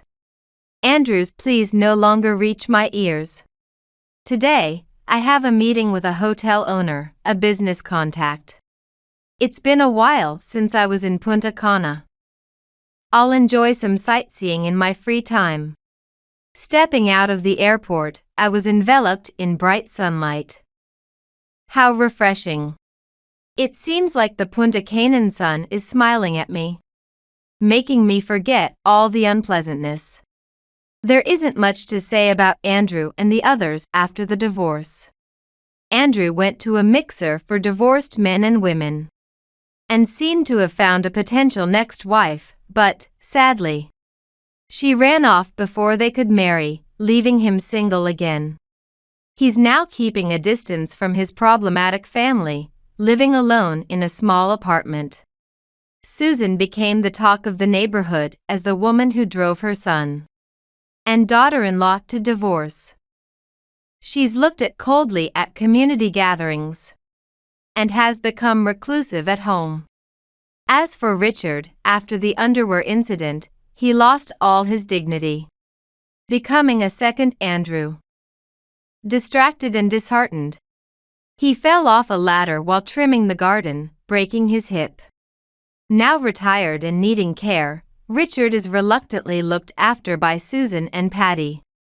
Patty remains a typical parasite single, living unproductively and without prospects. From my perspective, they are truly hopeless. How could I have ever tied myself to such people, even for a moment? It seems like a momentary lapse in judgment now, a blemish on my life. Going forward, I will be more careful with my relationships. And if marriage crosses my mind again, I'll be sure to scrutinize the partner more carefully. Recently, I found a new partner. He was the interpreter at a business meeting in Punta Cana. Now we travel together domestically and internationally, expanding the business. Traveling around the world naturally brought us closer. He's also divorced, and neither of us has children. Both of us understand the importance of maintaining a healthy distance in a partnership. I'm confident I can build a warm family with him, and will probably have children soon. We'll definitely make a wonderful family. There's no basis for this belief, but I can't help but feel it. After all the unpleasant experiences in my first marriage, I'm determined to find happiness this time. You're in charge of the dog care. Don't worry, I'll make sure to buy souvenirs. This was a trip to the Bahamas that I won, but my in-laws took the tickets from me and went without me. They've been living comfortably on my income, relying on me. I didn't start making money to fulfill their dreams. To protect my own life, I've put a certain plan into action. What awaited the in-laws, whose credit cards were blocked at the destination, was a grim fate. My name is Tracy Brown, 34 years old. I currently own an eyelash salon. Since my student days, I've always wanted to look beautiful, like the people in magazines, and gradually, this desire shifted to wanting to help others look beautiful. After graduating from vocational school and obtaining my eyelash technician certification, I worked in several lash salons, dreaming of one day owning my own.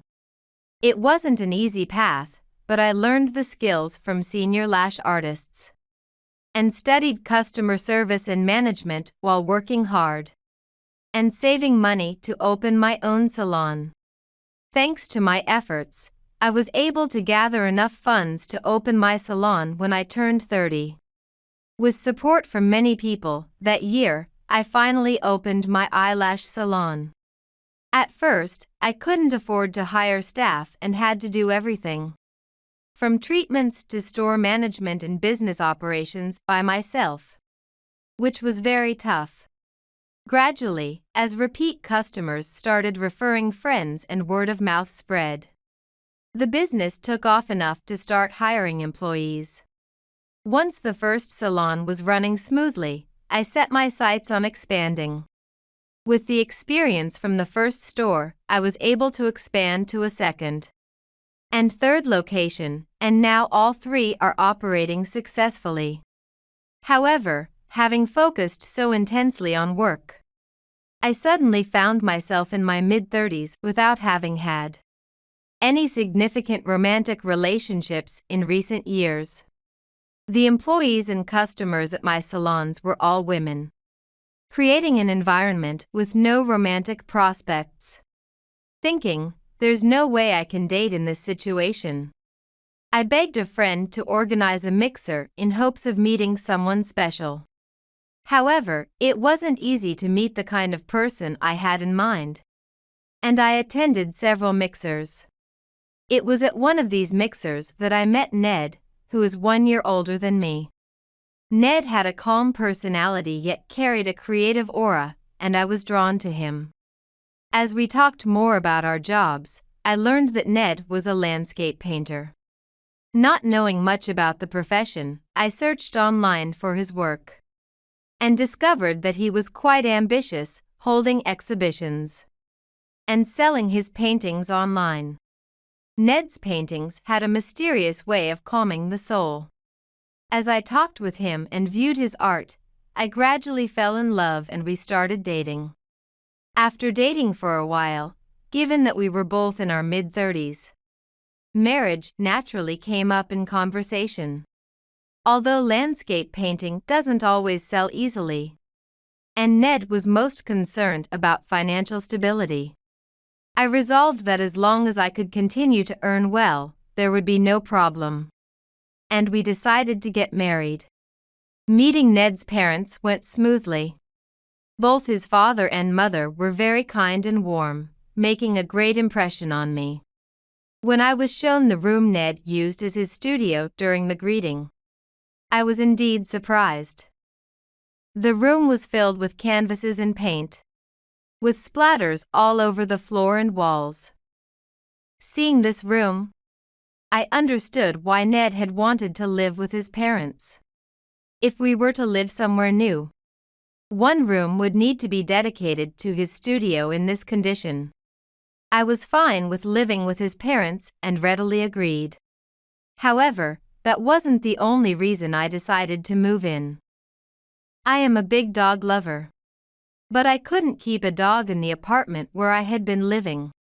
Ned's parents had a dog, and living with them meant I could interact with the dog daily, which was also a deciding factor.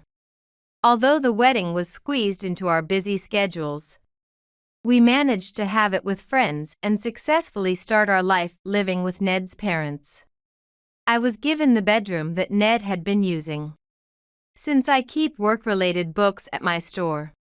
The only things I had to move were clothes and makeup, making the move relatively simple. After we started living together, I noticed that Ned's parents were home more often. They used to be out most of the time for work or part-time jobs. So I wondered why and asked them about it. To my surprise, they had quit their jobs, expecting to live off the income from my eyelash salon, which I had mentioned during the pre-marriage greeting. Ned's father had taken early retirement at 59, and his mother, at 57, had quit her part-time job. Even though I run 3 stores, business can be unpredictable. And considering the need for financial security, I can't say there's a lot of room to spare. Moreover, Ned's income is unstable, and new paints and canvases are costly. I was completely taken aback by their sudden decision without any discussion. And I even had to ask, "Excuse me, but what are your plans for the future?" To my astonishment, they casually replied, "We plan to take it easy, maybe travel or go to spa." It was clear from their attitude that they expected to finance their leisurely travels with my income. Despite being their daughter-in-law, I had suddenly become the main breadwinner of the family. What's more shocking, they had made family cards from Ned's credit card without my knowledge. Although it was a family card, the account linked to it was our joint account, which mostly contained money I had earned. I nearly fainted when I checked our bank balance at the end of the month and saw how much had been spent. I asked Ned's parents how they could have possibly spent such an amount so suddenly. Unabashedly, they even bragged about it. "Look at this TV, Tracy." As Ned's father proudly showed me a huge TV in their bedroom. "I've never seen such a large TV screen before." Right? As we get older, it gets harder to see and hear. So we thought it was time to get a good TV. I almost asked why they had used my account to buy it, but I swallowed my words. Meanwhile, Ned's mother took out a luxury brand wallet and happily showed it off. I've always wanted to buy a wallet like this. Seeing her flaunt the wallet as if she had bought it with her own money made me feel confronted with reality. I regretted not realizing before marriage that Ned's parents had a spending problem. I'm technically an owner, and the money I can earn isn't infinite. If Ned's parents continue to indulge in luxury without restraint, it's obvious that Ned and I will struggle financially. I tried to advise them to cut back on their spending, but they wouldn't listen. Instead, they proudly said, "You manage 3 stores, so you must be good at business. And eyelash salons are in demand among fashionable women. So our income will be solid from here on out." At this point, I couldn't tell if they were complimenting me or just seeing me as a wallet. Ned's parents ended up spending nearly all of our monthly living expenses. As a result, all I could do was work tirelessly. As both an owner and a lash artist, I had to check daily sales and manage other stores after work, leaving home early in the morning and returning late at night. After spending about half a year in this daily grind, Heather, Ned's younger sister, who is 5 years younger, got divorced and returned home with her 2-year-old son Kevin. Initially, Heather greeted me, but as I continued my busy work days and was hardly ever home, she started to treat me coldly, as if I were an outsider. Heather had come back with plans to leave Kevin with her parents while she looked for a job. However, before long, she had not looked for either a job or a daycare for Kevin, spending her days idly at home, just playing with Kevin and saying, "Look, Kevin, a new toy," as Ned's parents bought him new clothes and toys, of course, using the family card linked to my account. Because I was busy working and hardly at home, Kevin would cry whenever he saw me.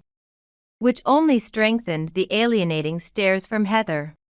In contrast, Ned, who was always at home, was adored by Kevin and showered him with love. The only solace for me during my rare times at home was our dog, who was friendly to everyone and always wagging its tail. While enduring this unhappy marriage, 2 years had passed before I realized it. I endured the lavish spending of my in-laws and ignored Heather's dismissive attitude, while supporting the family finances by working tirelessly and contributing money every month. Despite this, no one offered me words of gratitude or appreciation. Nearly 2 years into the marriage, the realization that I wasn't valued by the Brown family, despite having married into it, was the saddest part of all. As for Ned, he had fallen into a slump and lately hadn't been painting or even entering his studio. His weekends were now routine, looking at the sports newspaper, drinking from morning, and heading to the casino. Seeing Ned like this, I reached my breaking point after working desperately at my shop. If only Ned had been trying to earn money by selling his paintings online or holding exhibitions, it would have been tolerable. But Ned and his family saw me only as a convenient ATM. I didn't achieve my dream and work this hard to be used by these people, I thought, and decided to divorce Ned. Today, after finishing work in the morning, I treated myself to a pasta lunch at a nearby shopping street, a simple pleasure of buying and enjoying something for myself with my own money felt incredibly freeing. Deciding to divorce and feeling a moment of happiness while alone, I returned home to find an unfamiliar piece of mail. It was a travel ticket I had won 6 months ago in a supermarket raffle that entered me into a draw when I spent over $50. Opening the envelope, I discovered that the prize was a trip to the Bahamas. As I celebrated alone, my in-laws gathered around, and my mother-in-law asked, "What's going on, Tracy?" "Oh, Mother, I won a trip to the Bahamas," I blurted out. Her momentary joy was followed by, "Oh, that's amazing. But it has to be used by the end of this month? You're too busy with work." Before she could finish her sentence, she snatched the ticket from my hands. "We'll go on your behalf," the family joyfully said. I almost resigned myself to my constant bad luck when an idea struck me. All this time, after all the trouble they've put me through, using me without a word of thanks, now I can get my revenge and give them a taste of their own medicine. Smiling, I said, "Yes. Please go and enjoy yourselves," as I handed over the tickets to my mother-in-law. Shortly after, the day of their trip arrived. I saw off my in-laws as they left with their luggage, and my mother-in-law said with a laugh, "You take care of the dog, okay? Don't worry. We'll bring back souvenirs." I smiled broadly and replied, "Thank you. I'll take care of the dog, so please have a wonderful trip." The dog had always shown me affection, unchanged from the day I married into the Brown family. I had resolved to take good care of the dog until the end. The Bahamas trip tickets were for a round trip, and the return date couldn't be changed. Knowing exactly when they'd be back, I immediately put my plan into action, canceling the family credit card as soon as they landed in the Bahamas.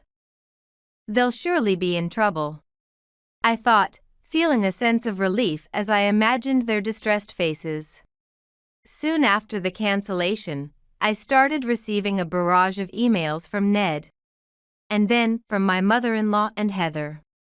I had expected no phone calls since international calls are costly, and they wouldn't dare to make them in their desperate situation.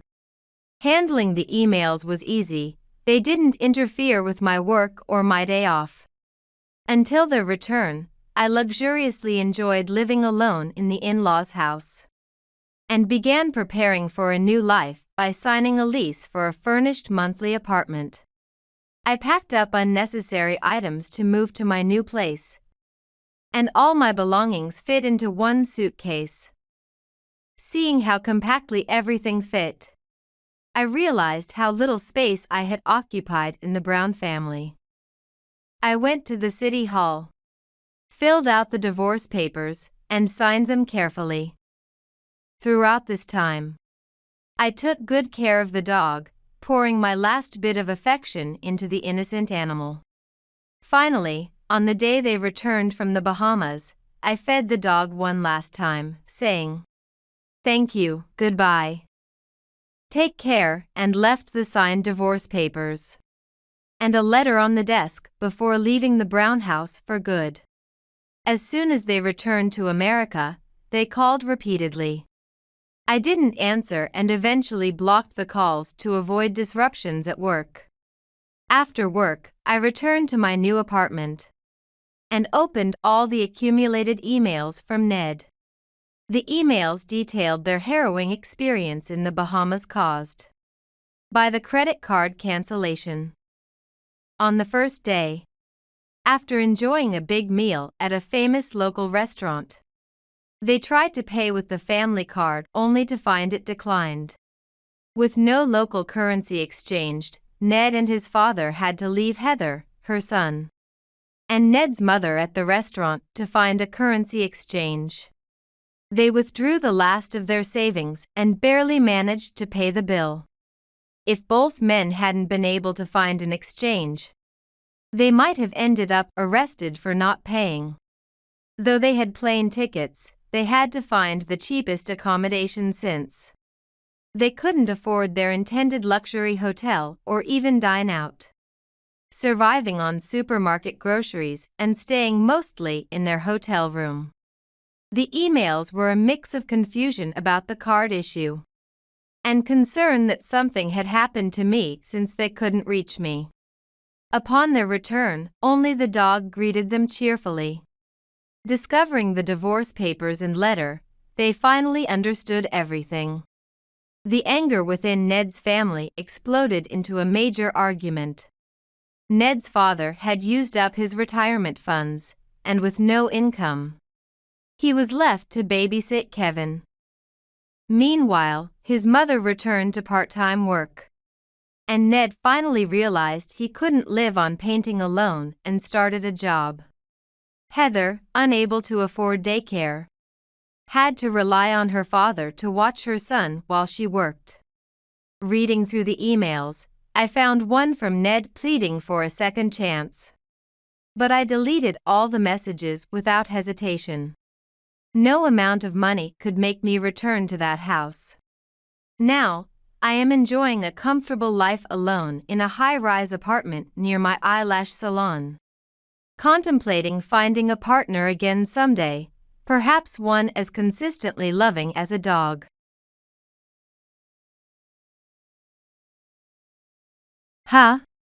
Upon finishing work and returning home, the house key wouldn't open the door. It felt as if the house itself was rejecting me. Is it broken? I headed to the back door.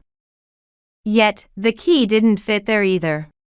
The entire house was locking me out. I rang the intercom, but no one responded. Then, a call came from my mother-in-law, who should have been at home. "You're just a mooch who does nothing but eat. You're not stealing. But I've changed all the locks, so you can't come back. If you try to break in, the security camera will catch you." Her words pierced my heart like a cold blade. If it's come to this, my support ends here. I decided never to return to this house again. I blocked the bank account where I pooled the living expenses. May you taste the suffering of starvation. I began my revenge. Imagining my family's bewildered faces, I calmly planned my next move. "My name is Rachel, and I'm 50 years old. I've been married to an office worker husband for 25 years. But we can't exactly say we get along. Our home is a single-family house with a garden and parking space, and we have a 25-year-old daughter. But there's more to the family. There's another troublesome housemate. My husband's mom, my mother-in-law, commonly referred to as the mother-in-law. She constantly complains about everything I do. Look, I don't like the taste of this dish. See, you're not cleaning properly. It's all truly trivial. My husband has a natural laziness and doesn't keep a job long. With frequent job changes, life has gotten tougher. And the nagging from my mother-in-law increased. One day, after finishing a part-time job, I returned home to find my mother-in-law waiting in front of the house. Oh, the weeds in the garden are growing again. What exactly are you doing? I sighed internally and replied, understood, I'll cut them right away. Such days piled up and slowly corroded my heart. However, I had a secret pleasure. Every night before bed, I checked the stock market and planned future investments. One night, I spotted signs that a particular stock was about to surge. This is a chance. Acting on instinct, I invested all my money into that stock. It was a gamble. Days later, as expected, the stock soared, and I made a fortune overnight. While I internally screamed with joy, I showed no emotion outwardly and told no one in my family. Now I can live without worrying about anyone. I was convinced of my victory in life. For years into the marriage, my mother-in-law and father-in-law suddenly divorced. It was a so-called late-life divorce. The reasons were unclear, but it caused significant ripples in our family. One evening, at a family dinner, my mother-in-law suddenly announced calmly, "We've decided to divorce." The atmosphere froze instantly. At that moment, numerous questions popped into my head. Why now? Why so suddenly? However, I lacked the courage to voice these questions and simply sat silently. While my husband tried to act composed, his trembling hands could not be hidden. Later, when I was alone with my mother-in-law, I gathered the courage to ask, "Mother, why did you decide to divorce?" She fell silent for a moment, looked distantly, and began to speak quietly. "It might not concern you, but I've been harboring dissatisfaction for a long time. Though we lived together for so long, I never really understood him. Still, it made no sense." Afterward, she moved in with us, marking the beginning of new problems. Months into living together, she not only meddled but began to harass me. One day, I prepared a special dinner menu for her. I cooked her favorite dishes with all my effort and arranged them on the table. After one bite, she frowned and declared, "I can't eat this taste." I sighed internally and smiled.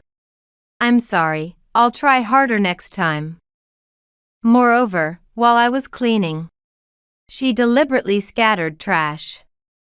One day, just after I had finished cleaning the living room, she suddenly threw flour, sugar, and salt onto the carpet and said, "Look, it's still dirty here." Stunned by the events unfolding before me, I silently redid the cleaning. And her harassment escalated. One day, I discovered that she had thrown away important documents related to my stock investments. Suppressing my anger, I confronted her, "Mother, this is very important paperwork. Why would you throw it away?" She coldly laughed and said, Isn't that just a brochure? What if you get involved in fraud or crime?" Fraud? Crime? Again, it made no sense. It was a blatant act of malice. The greatest harassment was when I was excluded from a trip I had booked. When my daughter was in middle school, it was decided that the whole family would go on a trip, and I was in charge of booking it as the location was largely settled. My mother-in-law said, "I've got stuff to do on the travel day, so it's fine for just the three of you to go." I booked for 3, including the hotel and local tours. However, on the day of the trip, she shockingly claimed, "Huh? Did I say I had plans? I don't remember that." I suggested we go as 4 since it was a misunderstanding, but she replied, "You must be mistaken. Your granddaughter and my son don't remember such a thing either." And incredibly, my husband and daughter sided with her. Ultimately, it was deemed my fault for the booking error, and the trip proceeded with my husband, daughter, and mother-in-law. Left to house sit. She told me, "The weeds in the garden are growing, so please clean them up." Despite having taken days off, the 3 days supposed to be for the trip were spent on gardening and house cleaning. On the eve of the trip, I went out to the garden alone, looked up at the starry sky, and cried. Why am I so alone? Why am I not understood by my family? I questioned internally, but no answers came. On the day they left, I watched the family depart, then started tending the garden. As I pulled weeds, I pondered internally. Is this my life? Then, a neighbor's wife approached me. Are you okay? Did something happen?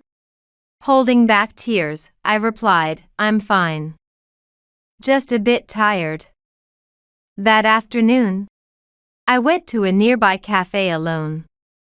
While drinking coffee, a travel brochure caught my eye. It was filled with photos of families enjoying themselves. I picked up the brochure and thought internally, will there ever come a day when I can smile like that? On my way back from the cafe, I met an elderly man in the park. He was sitting on a bench, quietly reading a book. I asked, what are you reading?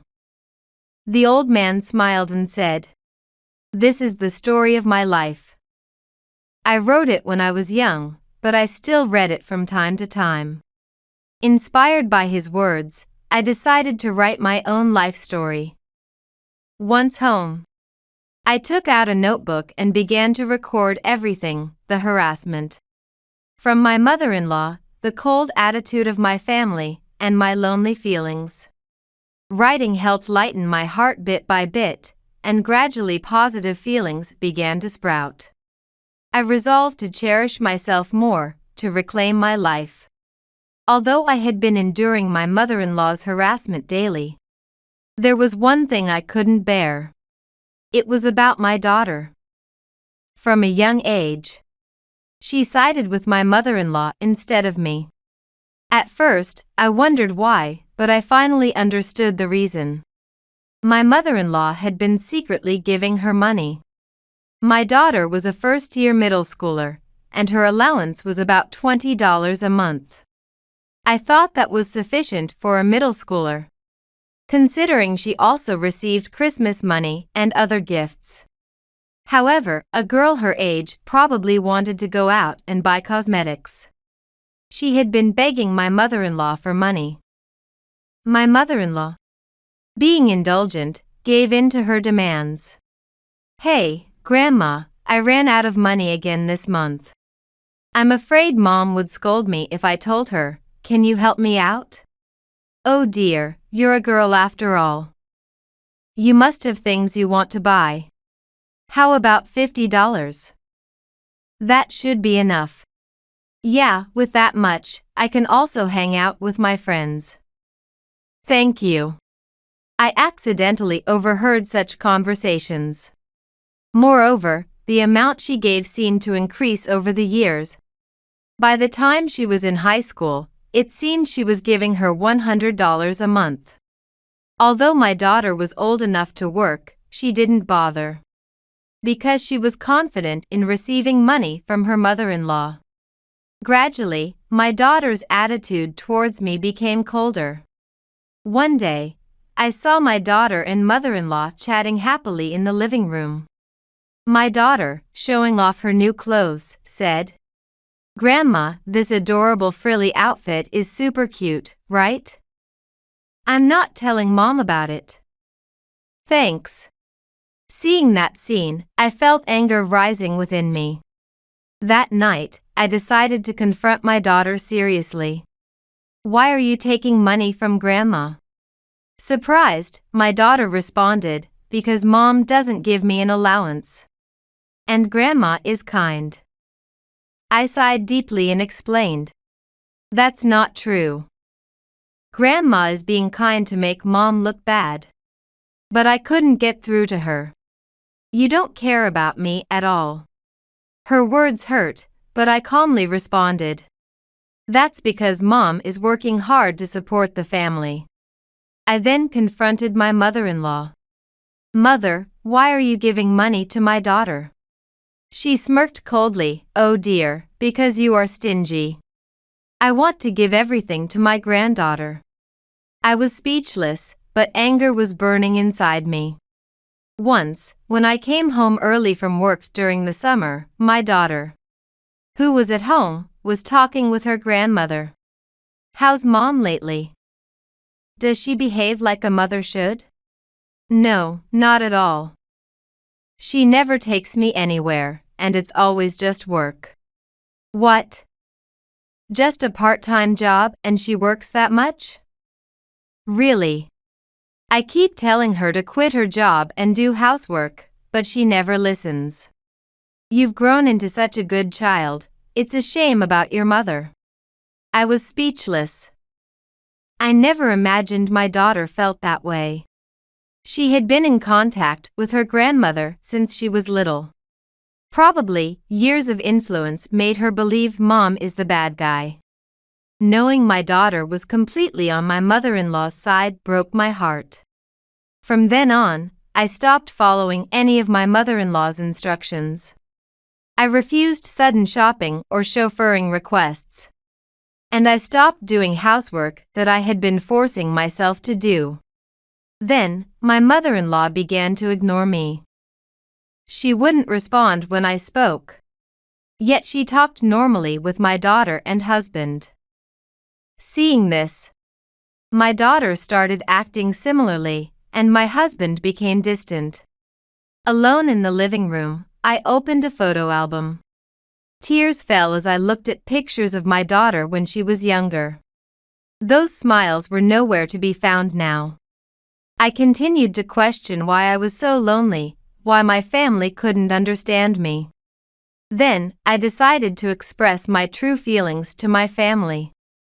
At dinner, I gathered my courage and started talking. "I have something to discuss. Honestly, what do you think about me recently?" I was met with cold stares and silence. My mother-in-law frowned and sighed. "There she goes again," while my daughter didn't put down her smartphone and said, "Mom, you're annoying." My husband just watched TV indifferently. At that point, I felt like I didn't matter at all to my family. Holding back tears, I quietly left the table and shut myself in my room. After listening, she said, "That must have been hard. But you're not alone. I'm here to listen anytime." Her words felt like salvation. This way of life continued. And before I knew it, almost 5 years had passed. In a situation like this, most people would think about getting a divorce. My daughter is ignoring me. And my husband isn't talking to me at all. I was contemplating how to change this situation when something unbelievable happened. One day, I returned from work and tried to unlock the front door as usual. For some reason, the key wouldn't go in all the way. Feeling suspicious, I tried the back door, but that key wouldn't fit either.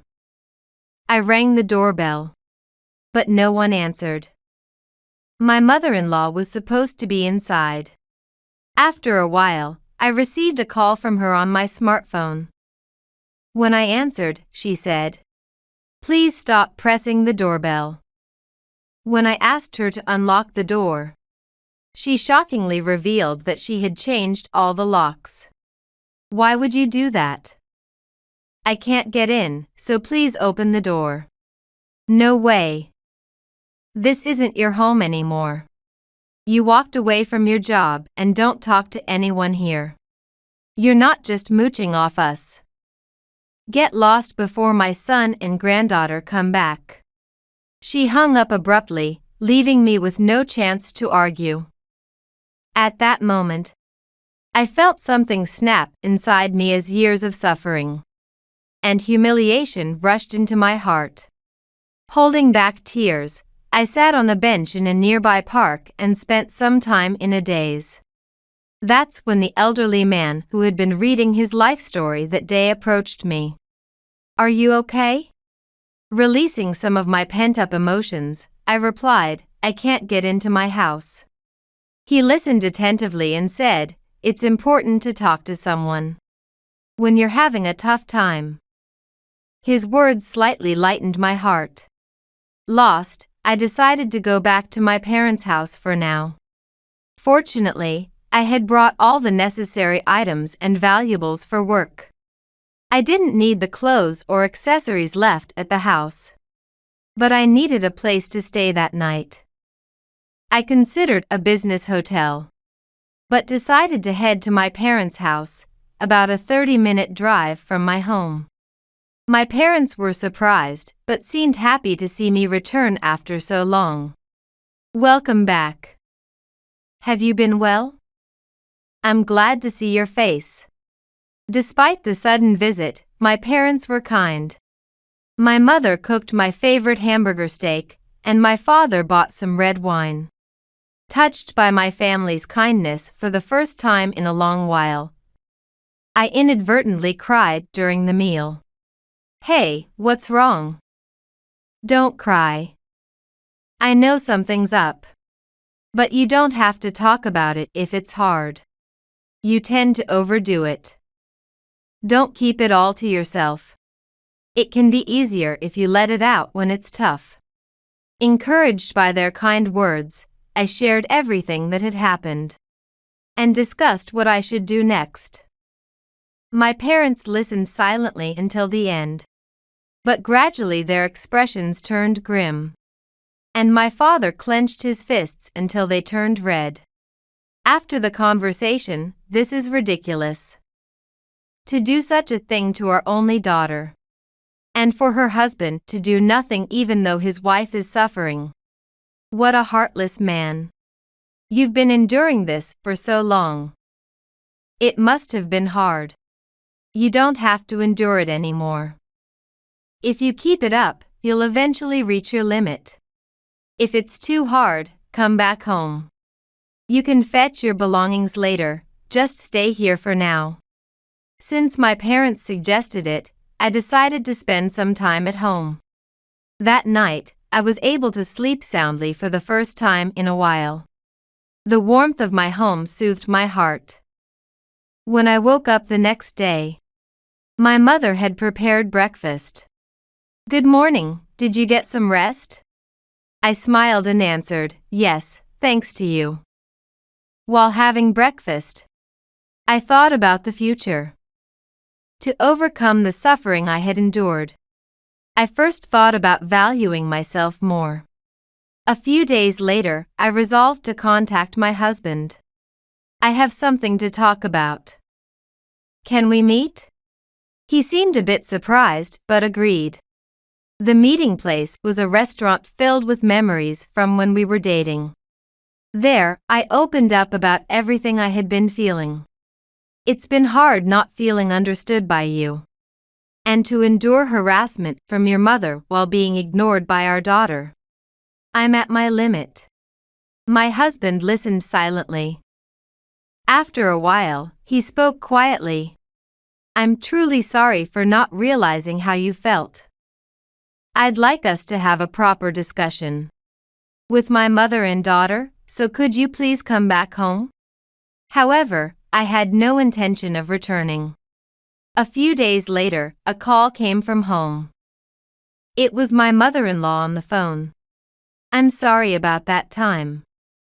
You know, with all the burglaries and robberies these days. Plus, I lost the house keys. I was scared thinking someone might find the keys and enter our house. So I felt I had to change them immediately. I apologize for not telling you. She rattled on like that from the start. However, I knew her real motive. She wasn't truly sorry, she just wanted me, her cash cow, to return. She must have learned that I earn more than her son. Otherwise, she wouldn't have bothered to call. As I had already told my husband, I had no plans to return to that house. When I told this to my mother-in-law, she retorted, "What? You're an adult, just let it go. Just because you have some money doesn't mean you can act superior. My son works much harder and should be earning more." You could tell she was annoyed that I was the one paying the bills.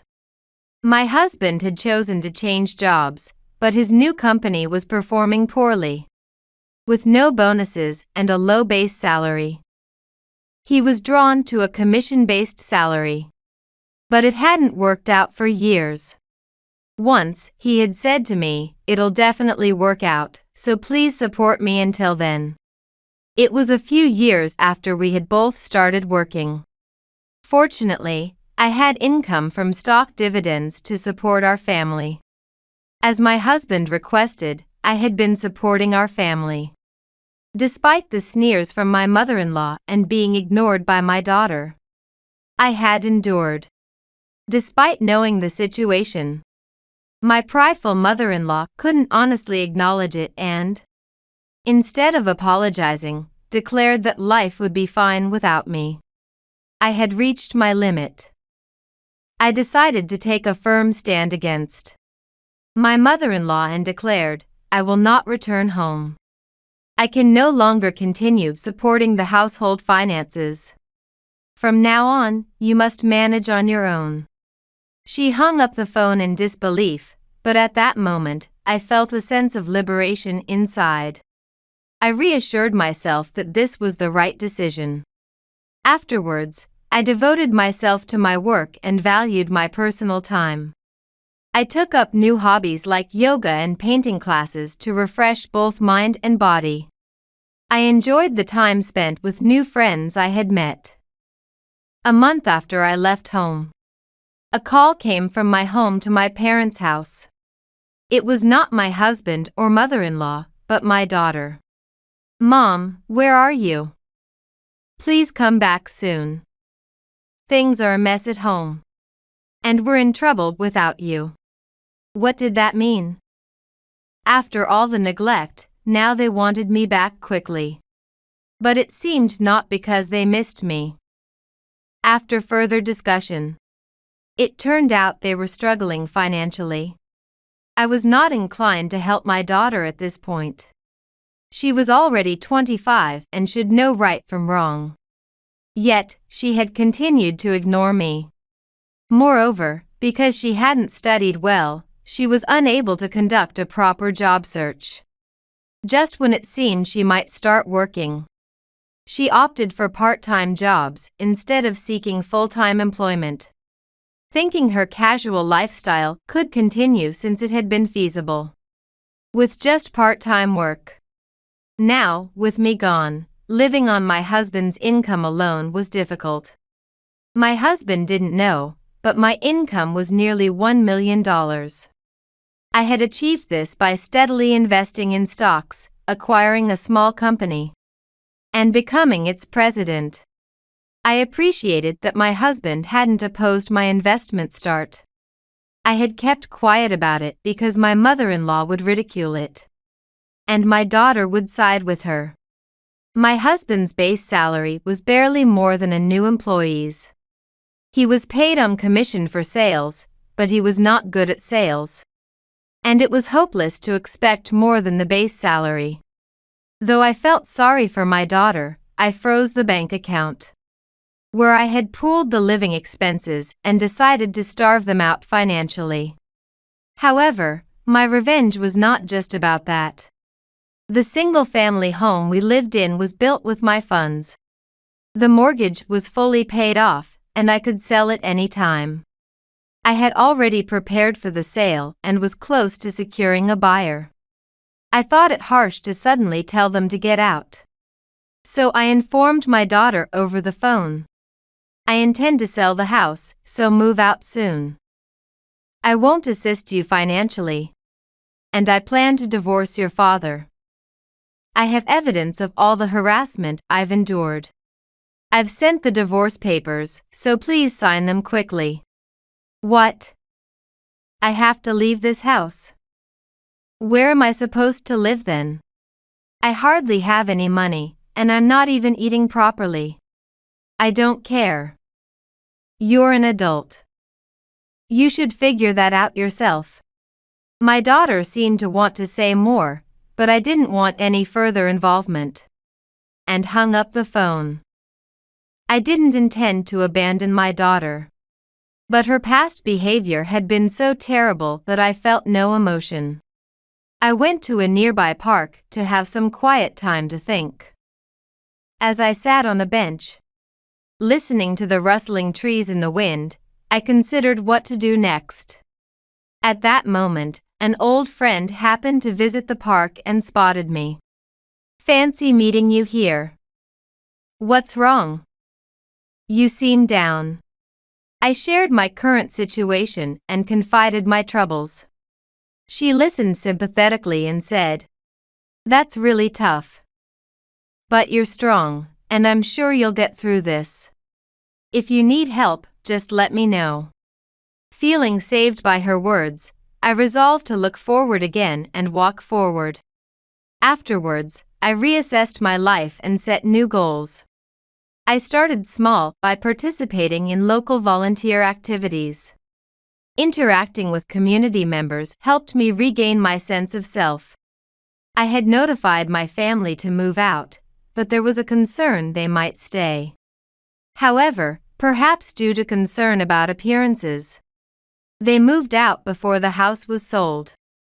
My husband signed the divorce papers smoothly and sent them back. Likely, my mother-in-law had pushed for the divorce. I don't know why my mother-in-law dislikes me so much, but my husband always said, "Just her being at home spoils the atmosphere. Even her daughter doesn't think of her as a mother.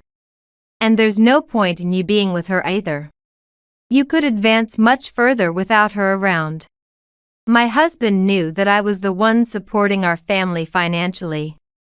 So he would smooth things over at the moment, but my mother-in-law, not knowing this, must have resented me. My husband isn't the type to express his own opinions clearly. And he always followed whatever his mother said. The divorce papers this time were also filled out reluctantly after strong insistence from his mother. For me, this was a relief.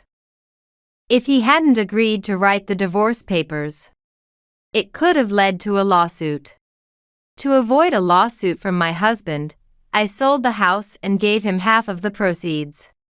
However, thinking that he would quickly spend it if I told my mother-in-law and daughter, I firmly warned him. The three of them moved to my mother-in-law's family home afterwards. My mother-in-law's family home is located far away, and now other relatives live there. The relatives there hold the old-fashioned belief that the head of the household is the most important. Living under such relatives, the three of them seemed to be having a tough time fitting in. I had met these relatives at a funeral once. They seemed difficult to approach. But in reality, they were not like that. And they had a strict impression towards any dishonorable conduct. My mother-in-law's bad treatment of me got around her family. And the older relatives told her, "It's pretty cold to repay the help you got with such ungratefulness." She might not want anything to do with you now. But you should at least try to be a better person. I wish they had become like that sooner, but knowing them, they wouldn't have listened to anything I said. By the way, I was the one who reported to these relatives about the incident of changing the house keys. I had exchanged contact details during the funeral and sent the relatives the recorded data of my conversation with my mother-in-law. After hearing it, the relatives were furious and expressed their anger towards her. I always thought she was self-centered. But to go as far as to mistreat her daughter-in-law like this. And what is her son doing? Not protecting his own wife is unacceptable. They messaged me. The same relatives updated me about what happened afterwards. The three of them started living at the relative's home and were made to help with the family business. The relatives are farmers. And while my daughter is made to help all day, my mother-in-law, considering her age, is not doing field work but is tasked with cooking and cleaning. My husband has found a new job at a nearby company, but he often works until late at night. When he comes home, everyone is already asleep. And if he makes a loud noise, he gets scolded. So he sneaks back and has dinner by indirect lighting, leaving for work earlier than anyone else. The three of them seem to be very exhausted. As for me, I am still living with my parents as usual. What has changed is that the stocks I own have increased in value, and my dividends are likely to double. In return for letting me stay, I decided to build a new house for my parents. My parents kept saying it's fine as it is, but there are many inconveniences for the two of them as they have gotten weaker in the knees. I plan to make the house fully accessible.